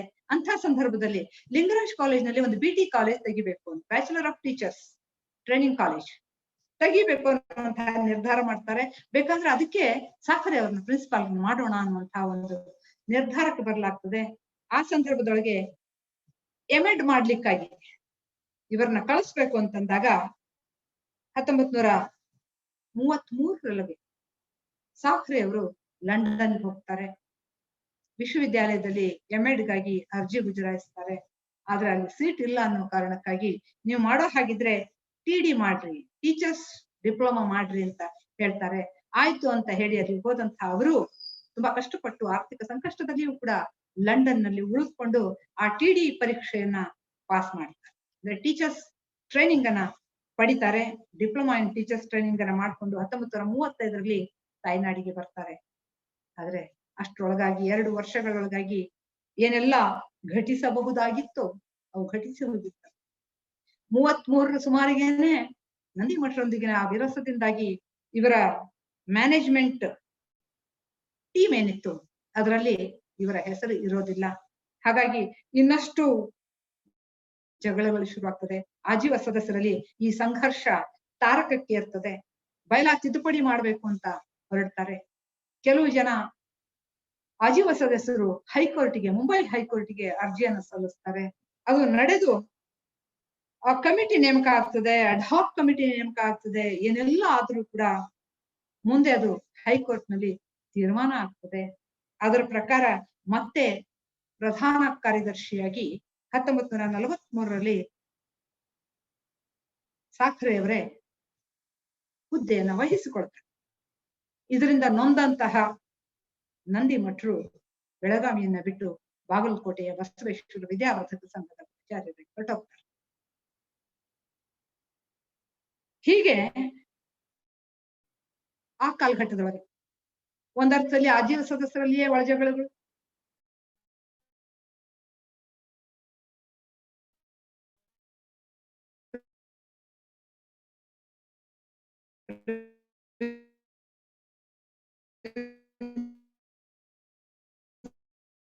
ಪ್ರಿನ್ಸಿಪಾಲರಲ್ಲಿ ಒಳಜಗಳಗಳು, ಸಪ್ತರ್ಷಿಗಳಿಗೆ ಬೆಲೆ ಇಲ್ಲದಂತಾದದ್ದು. ಇವರ ಈ ಎಲ್ಲ ಒಳಜಗಳಗಳ ಕಾರಣದಿಂದಾಗಿ ಧಾರವಾಡಕ್ಕೆ ಹೊರಟೋಗ್ತಾರೆ. ಅದೇ ಇಲ್ಲ. ಈ ಕಾಲಘಟ್ಟದಲ್ಲಿ ಪ್ರಧಾನ ಕಾರ್ಯದರ್ಶಿಯಾಗಿ ಅಧಿಕಾರ ವಹಿಸಿಕೊಂಡಿರ್ತಕ್ಕಂಥ ಸಾಕ್ರೆ ಅವರು ಇವತ್ತು ನಾವು ಹಳೆಯ ಕಟ್ಟಡಗಳನ್ನೇನೆಲ್ಲ ನೋಡ್ತಾ ಇದ್ದೀವಲ್ಲ, ಬೆಳಗಾವಿಯೊಳಗಿರ್ತಕ್ಕಂಥ Lingaraj college, RLS science institute ನ ಈ ಕಟ್ಟಡಗಳು, GA ಹೈಸ್ಕೂಲ್ ನ ಕಟ್ಟಡಗಳು, ಇವೆಲ್ಲವುಗಳು ಕೂಡ ನಿರ್ಮಾಣವಾದದ್ದು ಸಾಖರೆಯವರ ಉಸ್ತುವಾರಿಯಲ್ಲಿ. ಅವರೇ ಪ್ರಧಾನ ಕಾರ್ಯದರ್ಶಿಗಳಾಗಿ ಕೆಲಸ ಮಾಡ್ತಕ್ಕಂಥ ಸಂದರ್ಭ. ಇವರ ಕುರಿತಾಗಿ MS ಸುಂಕಾಪುರ್ ಅವರು ಅವರ ಅಧ್ಯಾಪನ ಅನ್ನೋದು ಹೇಗಿತ್ತು ಅಂತ ಅನ್ನೋದನ್ನು ಕೂಡ ಈ ಕೃತಿಯಲ್ಲಿ ದಾಖಲಿಸ್ತಾರೆ. ಅವರ ಒಂದು ಚೆಹರೆ ನಮ್ಮ ಎದುರಿಗೆ ತಂದು ಕೊಡ್ತಾರೆ. ನಾವೆಲ್ಲ ಅವರನ್ನ ಫೋಟೋಗಳಲ್ಲಿ ನೋಡಿದೀವಿ ಅಷ್ಟೇನೆ. ಆದ್ರೆ ಮುಖತಃ ನೋಡಿದಂತಹ ನಮ್ಮ ಗುರುಗಳವ್ರನ್ನ ವರ್ಣಿಸೋದು ಹೀಗೆ: ಮಧ್ಯಮ ಗಾತ್ರದ ಎತ್ತರ, ನಸುಗೆಂಪು ಬಣ್ಣ, ಸೂಟು ಬೂಟು ಧಾರಿ, ಅವುಗಳೆಲ್ಲ ಮೇಲೆ ತಲೆಯ ಮೇಲೆ ಒಂದು ಬಿಳಿಯ ರುಮಾಲ್. ಅಂದ್ರೆ ಒಂದರ್ಥದಲ್ಲಿ ವಿದೇಶಿಯ ಪೋಷಾಕು ಜೊತೆಗೆ ದೇಶಿ ಪೋಷಾಕು, ಎರಡರ ಒಂದು ಸಮ್ಮಿಳನ ಅನ್ನುವಂಥದ್ದು ಅವರಲ್ಲಿತ್ತು. ಅಷ್ಟೇ ಅಲ್ಲ, ಅವರು ಮೂಲತಃ ಸಂಸ್ಕೃತದ ಪ್ರಾಧ್ಯಾಪಕರಾದ್ರಿಂದ ಪ್ರಾಚಾರ್ಯರಾಗಿ ಸೂಟು ಬೂಟುಗಳನ್ನು ಧರಿಸಿದ್ದರೂ ಕೂಡ ದೇಶೀಯತೆಯ ಸೊಗಡನ್ನ ಉಕ್ಕಿಸ್ತಕ್ಕಂತಹ ಈ ರುಮಾಲನ್ನ ಅವರು ತಲೆಯ ಮೇಲೆ ಧರಿಸ್ತಾ ಇದ್ರು ಅನ್ನುವಂಥದ್ದು. ಮೊಟ್ಟ ಮೊದಲ ಬಾರಿಗೆ ಅವರು ಬಂದಂತಹ ರೀತಿ, ಅವರು ಕಲಿಸಿದಂತಹ ರೀತಿ. ಈ ಅಧ್ಯಾಪಕರೊಬ್ಬರು ದೀರ್ಘಾವಧಿ ರಜೆಯ ಮೇಲೆ ಹೋದಾಗ ಇವರು ಸಂಸ್ಕೃತ ಕಲಿಸ್ಲಿಕ್ಕೆ ಸುಂಕಾಪುರ್ ಅವರ ವರ್ಗಕ್ಕೆ ಬಂದದ್ದು. ಕಾಳಿದಾಸನ ಕುಮಾರ ಸಂಭವವನ್ನ ಅವರು ಹೇಳ್ಕೊಡ್ತಾ ಇದ್ದಂಥದ್ದು. ಕುಮಾರ ಸಂಭವ ಕಾವ್ಯದ ಜೊತೆಗೇನೆ ಆ ಕಾವ್ಯದಲ್ಲಿ ಬರ್ತಕ್ಕಂಥ ರಸನಿಮಿಷಗಳು, ರಸಗಳಿಗೆಗಳೇನಿವೆ, ಅಂತಹದೇ ರಸನಿಮಿಷಗಳನ್ನ ಸಂಸ್ಕೃತದ ಇತರ ಕಾವ್ಯಗಳಲ್ಲಿ ಹೇಗೆ ಬಂದಿವೆ ಅಂತ ಅನ್ನೋದನ್ನ ತುಲನಾತ್ಮಕವಾಗಿ ಹೇಳುವಂತಹದ್ದು, ಠಾಕು ಠೀಕಾಗಿ ಸರಿಯಾದ ಸಮಯಕ್ಕೆ ಕ್ಲಾಸ್ಗೆ ಬರುವಂತಹದ್ದು, ನಿಯಮಿತವಾಗಿ ಬರ್ತಕ್ಕಂಥದ್ದು ಮತ್ತು ಅಚ್ಚುಕಟ್ಟಾಗಿ ಪಾಠ ಮಾಡ್ತಕ್ಕಂಥದ್ದು. ಅದರ ಜೊತೆಗೆ ಕುಮಾರ ಸಂಭವದ ಆ ಶೃಂಗಾರ ಕಾವ್ಯವನ್ನ ಹೇಳುವಾಗ ಅವರ ಕಣ್ಣಲ್ಲಿರುವ ರಸಿಕತೆಯನ್ನ ನಾವು ಕಣ್ಣಾರೆ ಸವಿಯಬೇಕು ಅಂತ ಹೇಳ್ತಾರೆ ಸುಂಕಾಪುರವರು. ಹೀಗೆ ಅವರ ವ್ಯಕ್ತಿತ್ವ ಸ್ವಲ್ಪ ಗಡಸು, ಕಠಿಣ, ಉರುಟಾದಂತಹ ಭಾಷೆ ಅಂತ ಹೇಳ್ತಾರೆ. ಆದ್ರೆ ಹೃದಯ ಬಹಳ ಮೃದುವಾದಂತಹದ್ದು. ವಜ್ರಾದಪಿ ಕಠೋರಾನಿ ಮೃದೂನಿ ಕುಸುಮಾದಪಿ ಅನ್ನುವ ಹಾಗೆ ಅವರ ಹೂವಿನಂತಹ ಹೃದಯ ಅಂತ ಹೇಳ್ತಾರೆ. ಯಾರಾದ್ರೂ ಹುಡುಗರು ಸ್ವಲ್ಪ ಗಲಾಟೆ ಮಾಡಿದ್ರು ಕೂಡ ಇಡೀ ಕ್ಲಾಸಿಗೇನೆ ತರಾಟೆಗೆ ತಗೊಳ್ತಾ ಇದ್ರು, ಬೈತಾ ಇದ್ರು, ರೇಗ್ತಾ ಇದ್ರು ಅನ್ನುವಂತಹ ಮಾತನ್ನು ಕೂಡ ಅವ್ರು ಹೇಳ್ತಾರೆ. ಹೀಗೆ ಒಬ್ಬ ಉತ್ತಮ ಪ್ರಾಧ್ಯಾಪಕನಾಗಿ ಅವರು ಕೆಲಸ ಮಾಡಿದ್ದಕ್ಕೆ ಅವರ ವಿದ್ಯಾರ್ಥಿ ಶಿಷ್ಯ ಸುಂಕಾಪುರವರೇ ಹೇಳ್ಕೊಂಡದನ್ನ ನಾವು ನೋಡ್ಬೇಕು. ಹಾಗೇನೆ ಅವರ ಸಾಮಾಜಿಕ ಹೊಣೆಗಾರಿಕೆಯು ಕೂಡ ತುಂಬಾ ದೊಡ್ಡದಾಗಿತ್ತು ಅಂತ ಹೇಳ್ತಾರೆ ಅವರು. 1918ರಲ್ಲಿ ಲಿಂಗಾಯತ್ ಯಂಗ್ ಮೆನ್ಸ್ ಕಾನ್ಫರೆನ್ಸ್ ಅನ್ನುವಂಥದ್ದು ನಡೆಯಿತು ಬೆಳಗಾವಿಯಲ್ಲಿ. ಬ್ಯಾರಿಸ್ಟರ್ ಗರಡಿಯವರು ಮೈಸೂರಿನ ಕಡೆಯವರು, ಅವರ ಒಂದು ಅಧ್ಯಕ್ಷತೆಯಲ್ಲಿ ಅದು ನಡೆಯಿತು.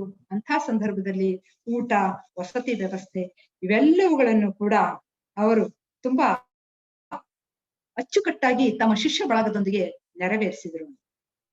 ಹಾಗೇನೆ ಅಲ್ಲ, ಅದೇ ಸಮ್ಮೇಳನದಲ್ಲಿ ಯಾರಾದ್ರೂ ಬ್ಯಾರಿಸ್ಟರ್ ಆಗಬೇಕು ಅಂತ ಇಚ್ಛಿಸಿದ್ರೆ, ಓದ್ಲಿಕ್ಕೆ ಇಚ್ಛಿಸಿದ್ರೆ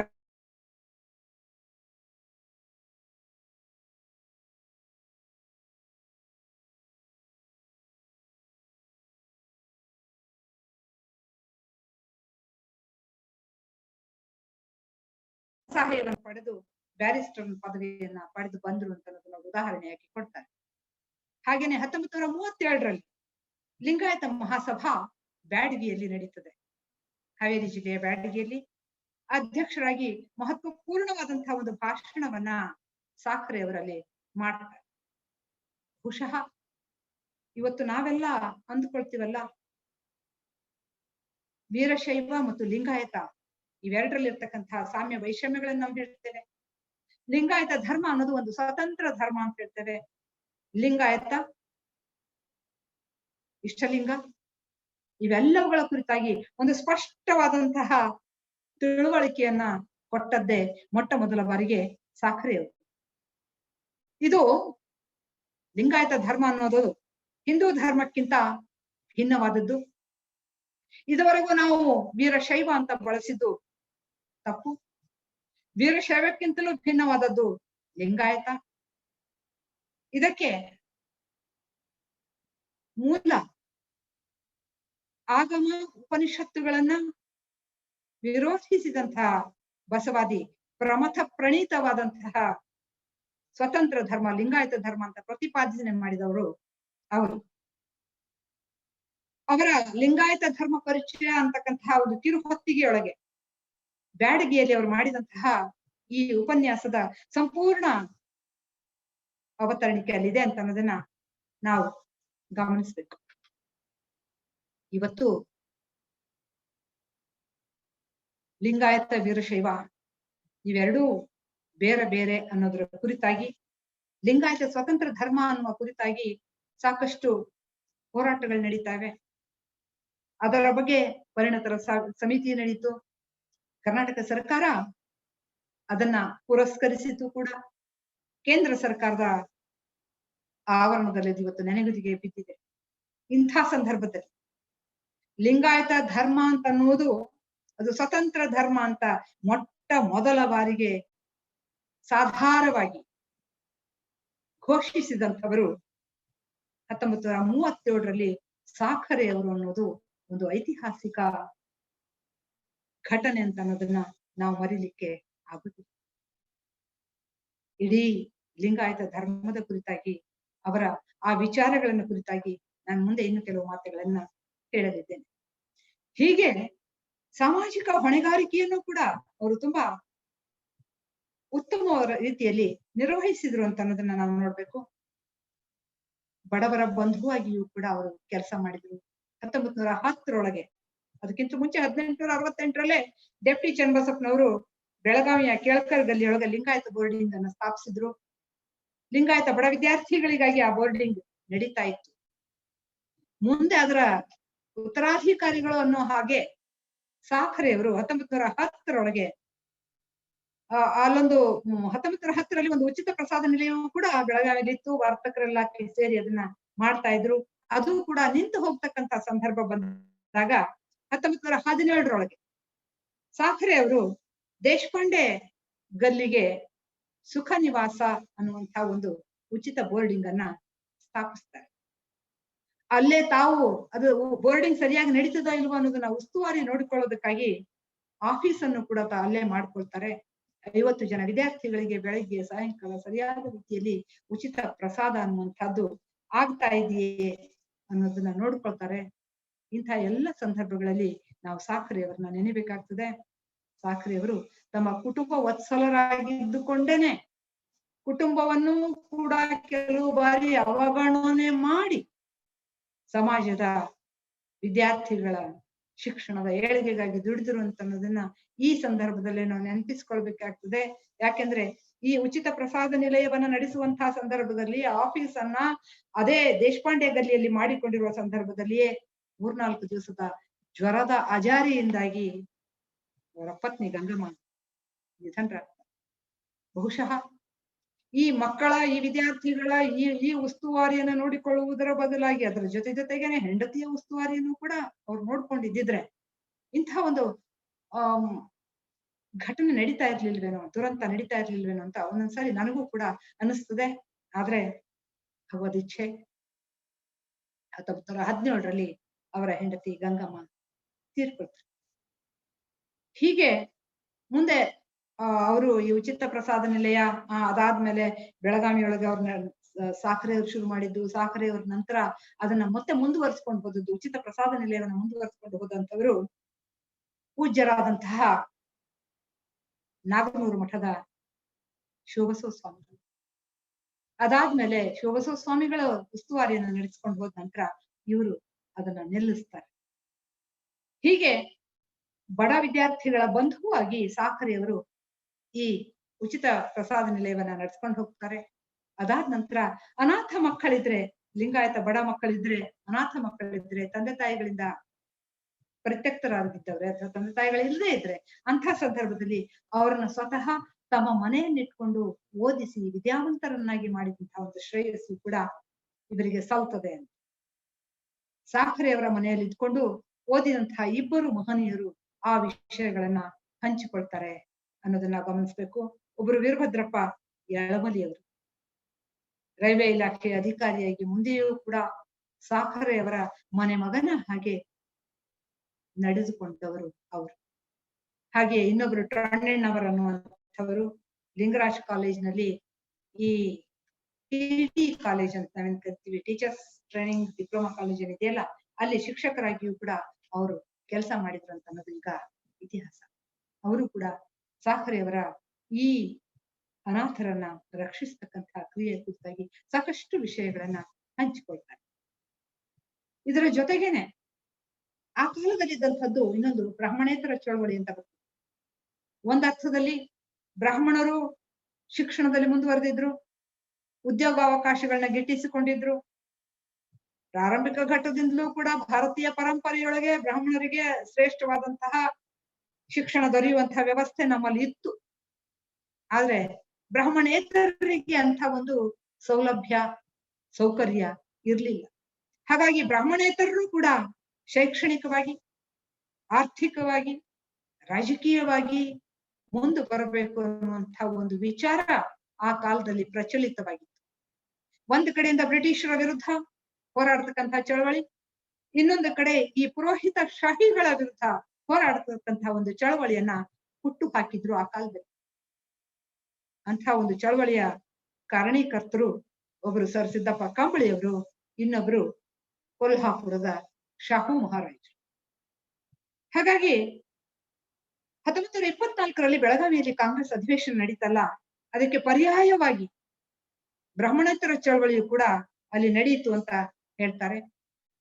ಕರ್ನಾಟಕ ಏಕೀಕರಣ ಪರಿಷತ್ತು ಇದ್ದ ಹಾಗೇನೆ ಬ್ರಾಹ್ಮಣೇತರ ಚಳವಳಿ ಕುರಿತಾಗಿ ಒಂದು ಪರಿಷತ್ತು ಕೂಡ ಆ ಕಾಲದೊಳಗೆ ಚಾಲ್ತಿಯೊಳಗೆ ಬಂದಿತ್ತು.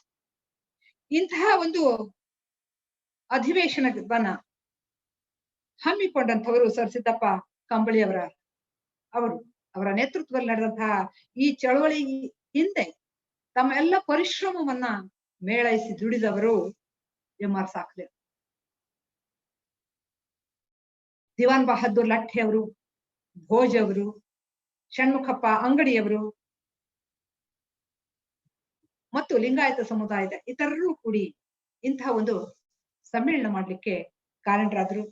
ಅದಕ್ಕೆ ಕರ್ನಾಟಕ ಅಷ್ಟೇ ಅಲ್ಲ, ಹೊರ ರಾಜ್ಯದಿಂದಲೂ ಕೂಡ ಪ್ರತಿನಿಧಿಗಳು ಆಗಮಿಸಿದ್ರು.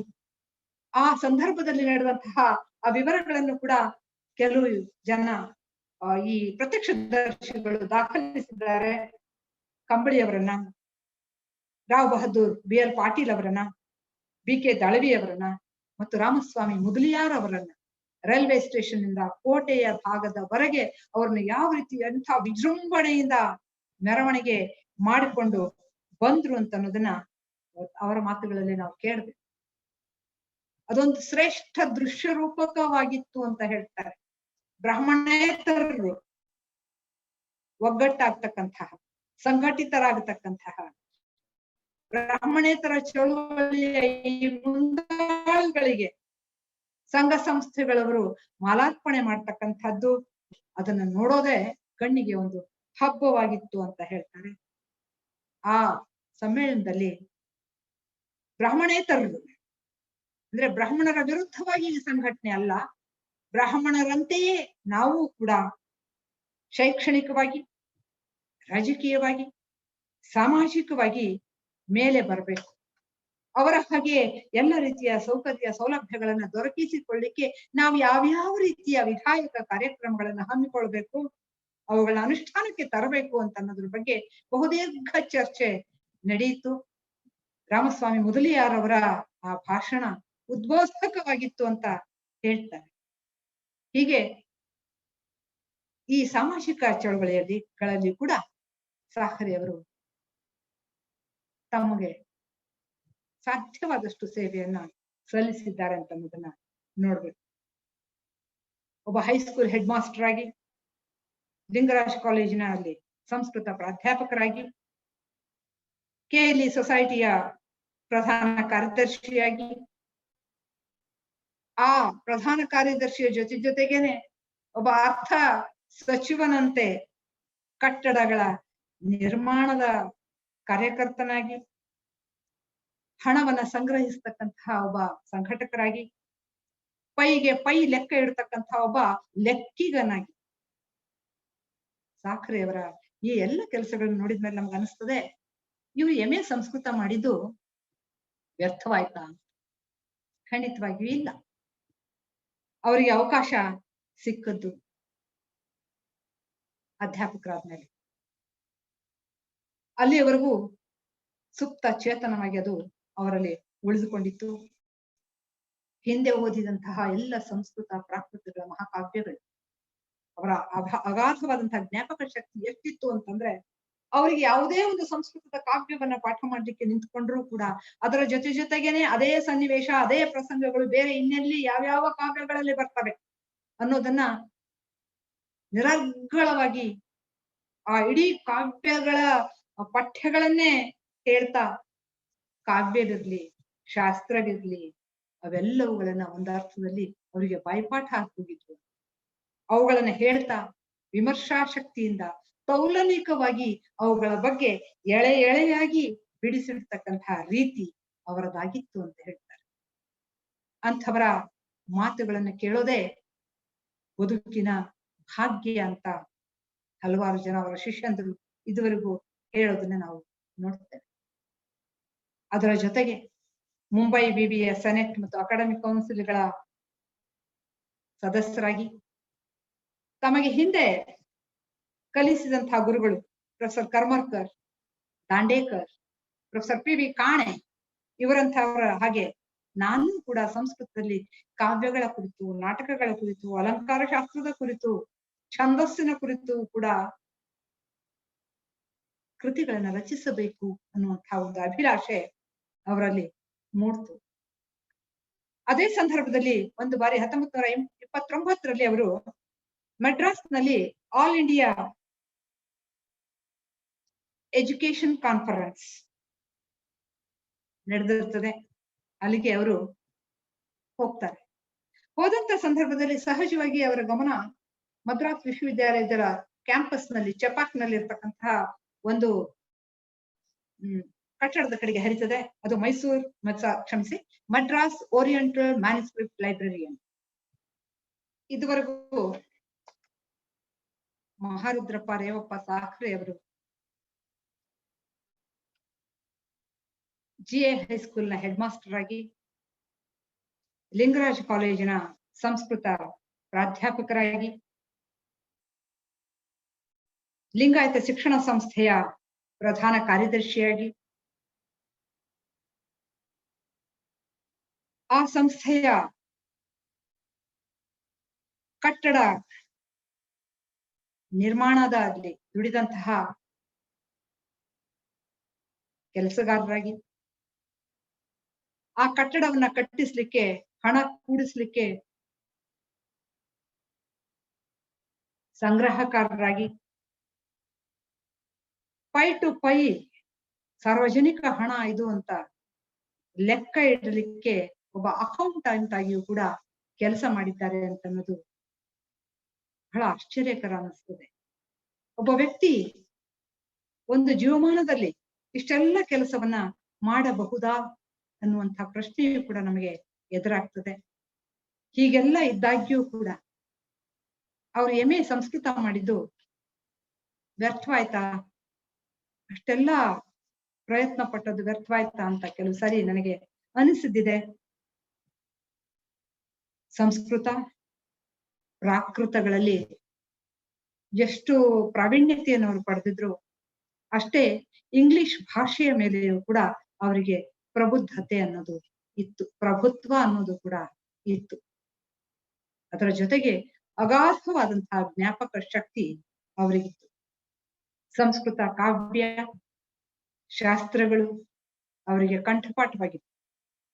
ಅದರ ಜೊತೆಗೇನೆ ಈ ಕಾವ್ಯ, ನಾಟಕ, ಶಾಸ್ತ್ರ ಇವೆಲ್ಲವುಗಳನ್ನ ಉಳಿದ ಸಂಸ್ಕೃತ ಕಾವ್ಯಗಳ ಜೊತೆಗೆ, ಕನ್ನಡ ಕಾವ್ಯಗಳ ಜೊತೆಗೆ, ಇಂಗ್ಲಿಷ್ ಸಾಹಿತ್ಯದ ಜೊತೆಗೆ ತುಲನಾತ್ಮಕವಾಗಿ ವಿಮರ್ಶೆ ಮಾಡ್ತಕ್ಕಂಥ ಒಂದು ಅಗಾಧವಾದ ಶಕ್ತಿಯೂ ಕೂಡ ಅವರಿಗಿತ್ತು.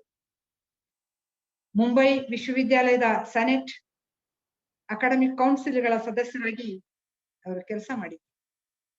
ಹಾಗಾಗಿ ಅವರಿಗೆ ಒಂದರ್ಥದಲ್ಲಿ ಹಿಂದೆ ತಾವು ವಿದ್ಯಾರ್ಥಿಯಾಗಿದ್ದಾಗ ಪುಣೆಯಲ್ಲಿ ತಮಗೆ ಕಲಿಸಿದಂತಹ ಗುರುಗಳ ನೆನಪಾಗ್ತಾ ಇತ್ತು.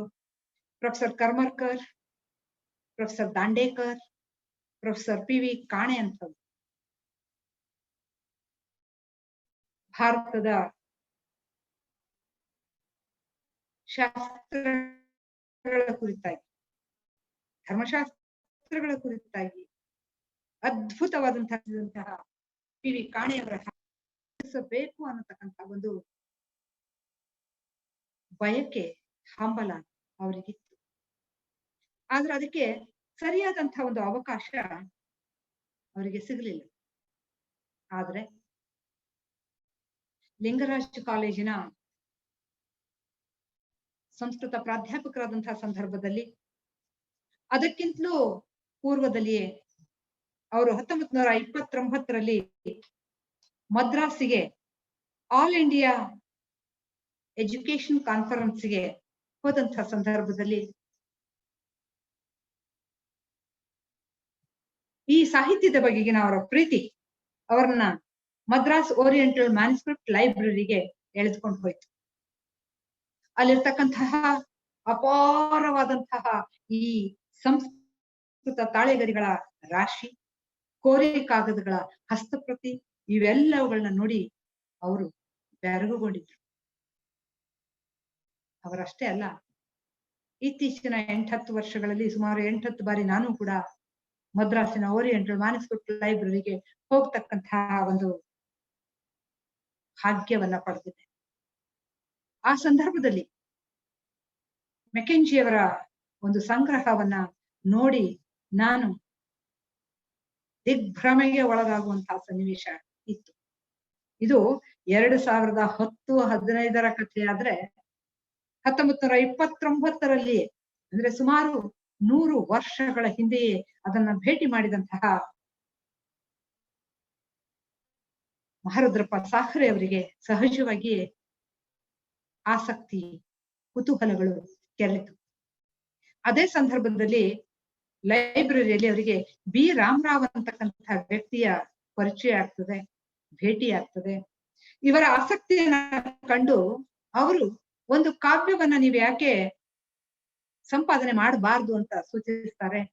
ಅದೇ ಮೈಸೂರು ಅರಸರ ಒಂದು ಪ್ರಭಾವಕ್ಕೆ ಒಳಗಾದಂತಹ ಅವರ ಆಶ್ರಯದಲ್ಲಿದ್ದಂತಹ ಕಳಲೆ ನಂಜರಾಜ ಅಂತಕ್ಕಂಥ ಒಬ್ಬ ವ್ಯಕ್ತಿ ಬರೆದಿರ್ತಕ್ಕಂಥ ಕೃತಿ ಸಂಗೀತ ಗಂಗಾಧರಂ ಅನ್ನುವಂಥ. ಆ ಸಂಗೀತ ಗಂಗಾಧರಂ ಅಂತಕ್ಕಂತಹ ಕೃತಿಯನ್ನ ಏಕೈಕ ಕೃತಿಯನ್ನ ಇಟ್ಕೊಂಡು ಅವರು ಸಂಪಾದಿಸಿದಂತಹ ರೀತಿ, ಹಾಗೆಯೇ ಅವರು ಇನ್ನೊಂದು ಕೃತಿ ಲಿಂಗಧಾರಣ ಚಂದ್ರಿಕೆಯನ್ನ ಸಂಪಾದನೆ ಮಾಡಿದ್ರು. ಈ ಲಿಂಗಧಾರಣ ಚಂದ್ರಿಕೆಯ ಕೃತಿಯ ಮುನ್ನುಡಿಯಾಗಿ ಪ್ರಸ್ತಾವನೆ ರೂಪದಲ್ಲಿ ಅವರು 1000 ಪುಟಗಳ ಸುದೀರ್ಘವಾದಂತಹ ಒಂದು ಮುನ್ನುಡಿಯನ್ನ ಬರೀತಾರೆ. ಅದೇ ಮುಂದೆ history and philosophy of Lingayat religion ಅಂತಕ್ಕಂಥದ್ದು 1942ರಲ್ಲಿ ಪ್ರಕಟವಾಗ್ತದೆ ಸ್ವತಂತ್ರ ಕೃತಿಯಾಗಿ.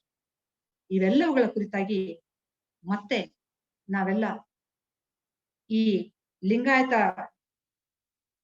ಧರ್ಮದ ಕುರಿತಾಗಿರ್ತಕ್ಕಂತಹ ಈ ಪುಸ್ತಕದಲ್ಲಿ ಅವರು ಪ್ರಸ್ತಾಪಿಸ್ತಕ್ಕಂತಹ ವಿವರಗಳು, ವಿಷಯಗಳು ಇವೆಲ್ಲವುಗಳನ್ನ ಮತ್ತೆ ಮುಂದಿನ ಸಂಚಿಕೆಯಲ್ಲಿ ಹಂಚಿಕೊಳ್ಳೋಣ ಅಂತ ಹೇಳ್ತಾ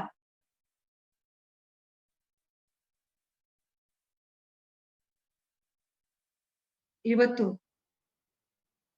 ಈ ಬರಮಾಡಿಕೊಂಡು ನನ್ನಿಂದ ಕೆಲವು ಮಾತು ಧಾರವಾಡದ ಬಸವ ಸಮಿತಿ ಮತ್ತು ಬೆಂಗಳೂರಿನ ಬಸವ ಸಮಿತಿಯ ಎಲ್ಲ ಪದಾಧಿಕಾರಿಗಳಿಗೆ ವಂದನೆಗಳನ್ನು ಸಲ್ಲಿಸ್ತಾ ನನ್ನ ಮಾತಿಗೆ ವಿರಾಮ ಕೊಡ್ತೇನೆ. ನಮಸ್ಕಾರ. ಓಂ ಶ್ರೀ ಗುರು ಬಸವಲಿಂಗಾಯ ನಮಃ. ಇಲ್ಲಿಯವರೆಗೆ ಶ್ರೀಮತಿ ಹನುಮಾಕ್ಷಿ ಗೋಗಿ ಅವರು ಬಸವ ಪಥಿಕರು ಮಾಲಿಕೆ 9ರಲ್ಲಿ ಈಗಾಗಲೇ ಎಂ.ಆರ್. ಸಾಖರೆ ಅವರ ಕುರಿತು ಅವರ ಬಾಲ್ಯದಲ್ಲಿ ಶಾಲೆ ಕಲಿಯಲಿಕ್ಕೆ ಎಷ್ಟು ಕಷ್ಟಪಟ್ರು, ಹೈಸ್ಕೂಲ್ ಹೋದಾಗ ಅವ್ರನ್ನ ಅಡ್ಮಿಷನ್ ಮಾಡಿಕೊಳ್ಳದೆ ಅವರು ಬೇರೆ ಊರಲ್ಲಿ, ಅದು ಬೇರೆ ರಾಜ್ಯದಲ್ಲಿ ಹೋಗಿ ಅಧ್ಯಯನ ಮಾಡತಕ್ಕಂತ ಒಂದು ಸಾಹಸವನ್ನ ಕೈಗೊಂಡದ್ದನ್ನ, ಅದೇ ರೀತಿ ವಿದೇಶಕ್ಕೆ ಹೋಗಿ ಅಭ್ಯಾಸ ಮಾಡಿದ್ದನ್ನ, ಹಾಗೆ KLE ಸೊಸೈಟಿಯನ್ನ ಸ್ಥಾಪನೆ ಮಾಡ್ಲಿಕ್ಕೆ ಸ್ಥಾಪಕರಾದ ಸಪ್ತರ್ಷಿಗಳಲ್ಲಿ ಒಬ್ಬರು. ಅವರು ಎಷ್ಟು ಕಷ್ಟಪಟ್ರು, ಆ ಕಾಲೇಜನ್ನ ಬೆಳಗಾವಿಗೆ ತರಲಿಕ್ಕೆ ಸುಮಾರು 2 ಸಲ ಕಮಿಷನ್ ಬಂದರೂ ಸಹಿತ ವಿರೋಧಿಗಳ ಒತ್ತಡದಿಂದ ಅದು ಮಂಜೂರಾಗದೆ ಇವರ ಒಂದು ಭಗೀರಥ ಪ್ರಯತ್ನ ಅಂತ ಹೇಳ್ತಾ ಇದ್ದೇವೆ.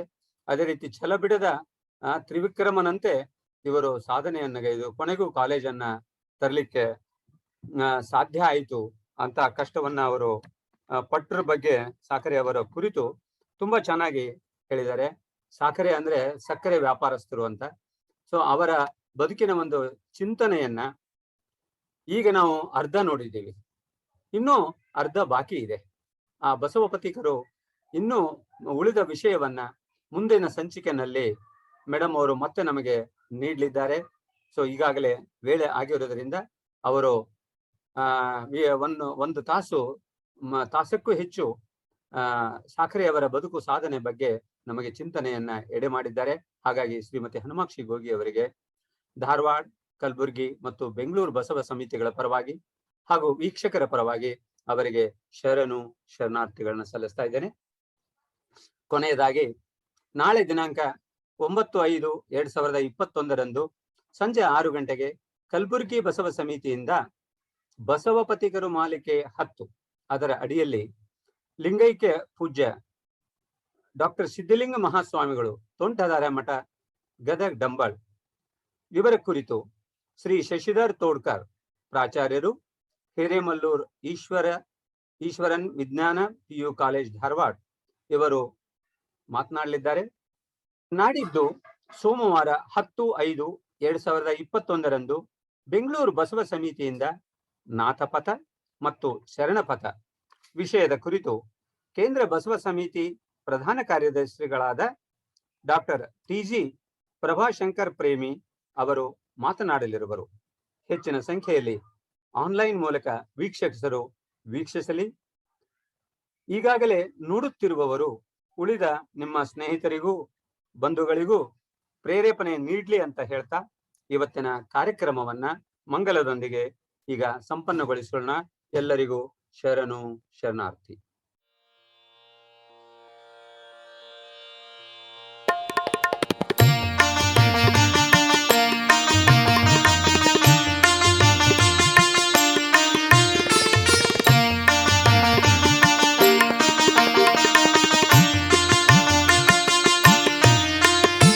ಲಯಗಮನ ಶೂನ್ಯವಾಗಿರ್ಪುದು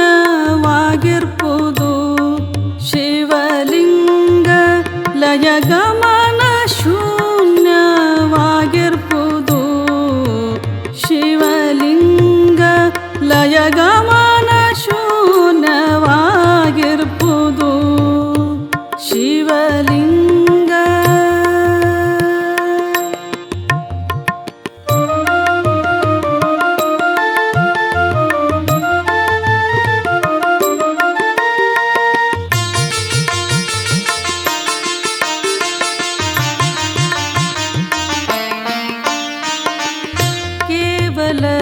ನಿಷ್ಕಲ ರೂಪವಾಗಿರ್ಪುದು ಪರತರ ಪರಬ್ರಹ್ಮ, ಕೇವಲ ನಿಷ್ಕಲ ರೂಪವಾಗಿರ್ಪುದು ಪರತರ ಪರಬ್ರಹ್ಮ. ಭಕ್ತನಾಕರ ಕಲ್ಜದಲ್ಲಿ, ಭಕ್ತನಾಕರ ಕಲ್ಜದಲ್ಲಿ ಖಂಡಿತ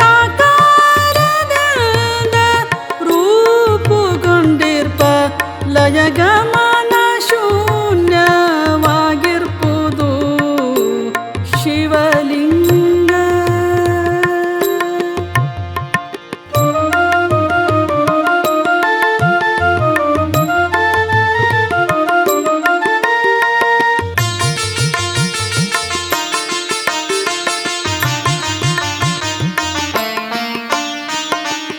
ಅನಿಷ್ಟವ ಕಳೆದು ಇಷ್ಟಾರ್ಥವ ನೀವುದು ಪರವಸ್ತು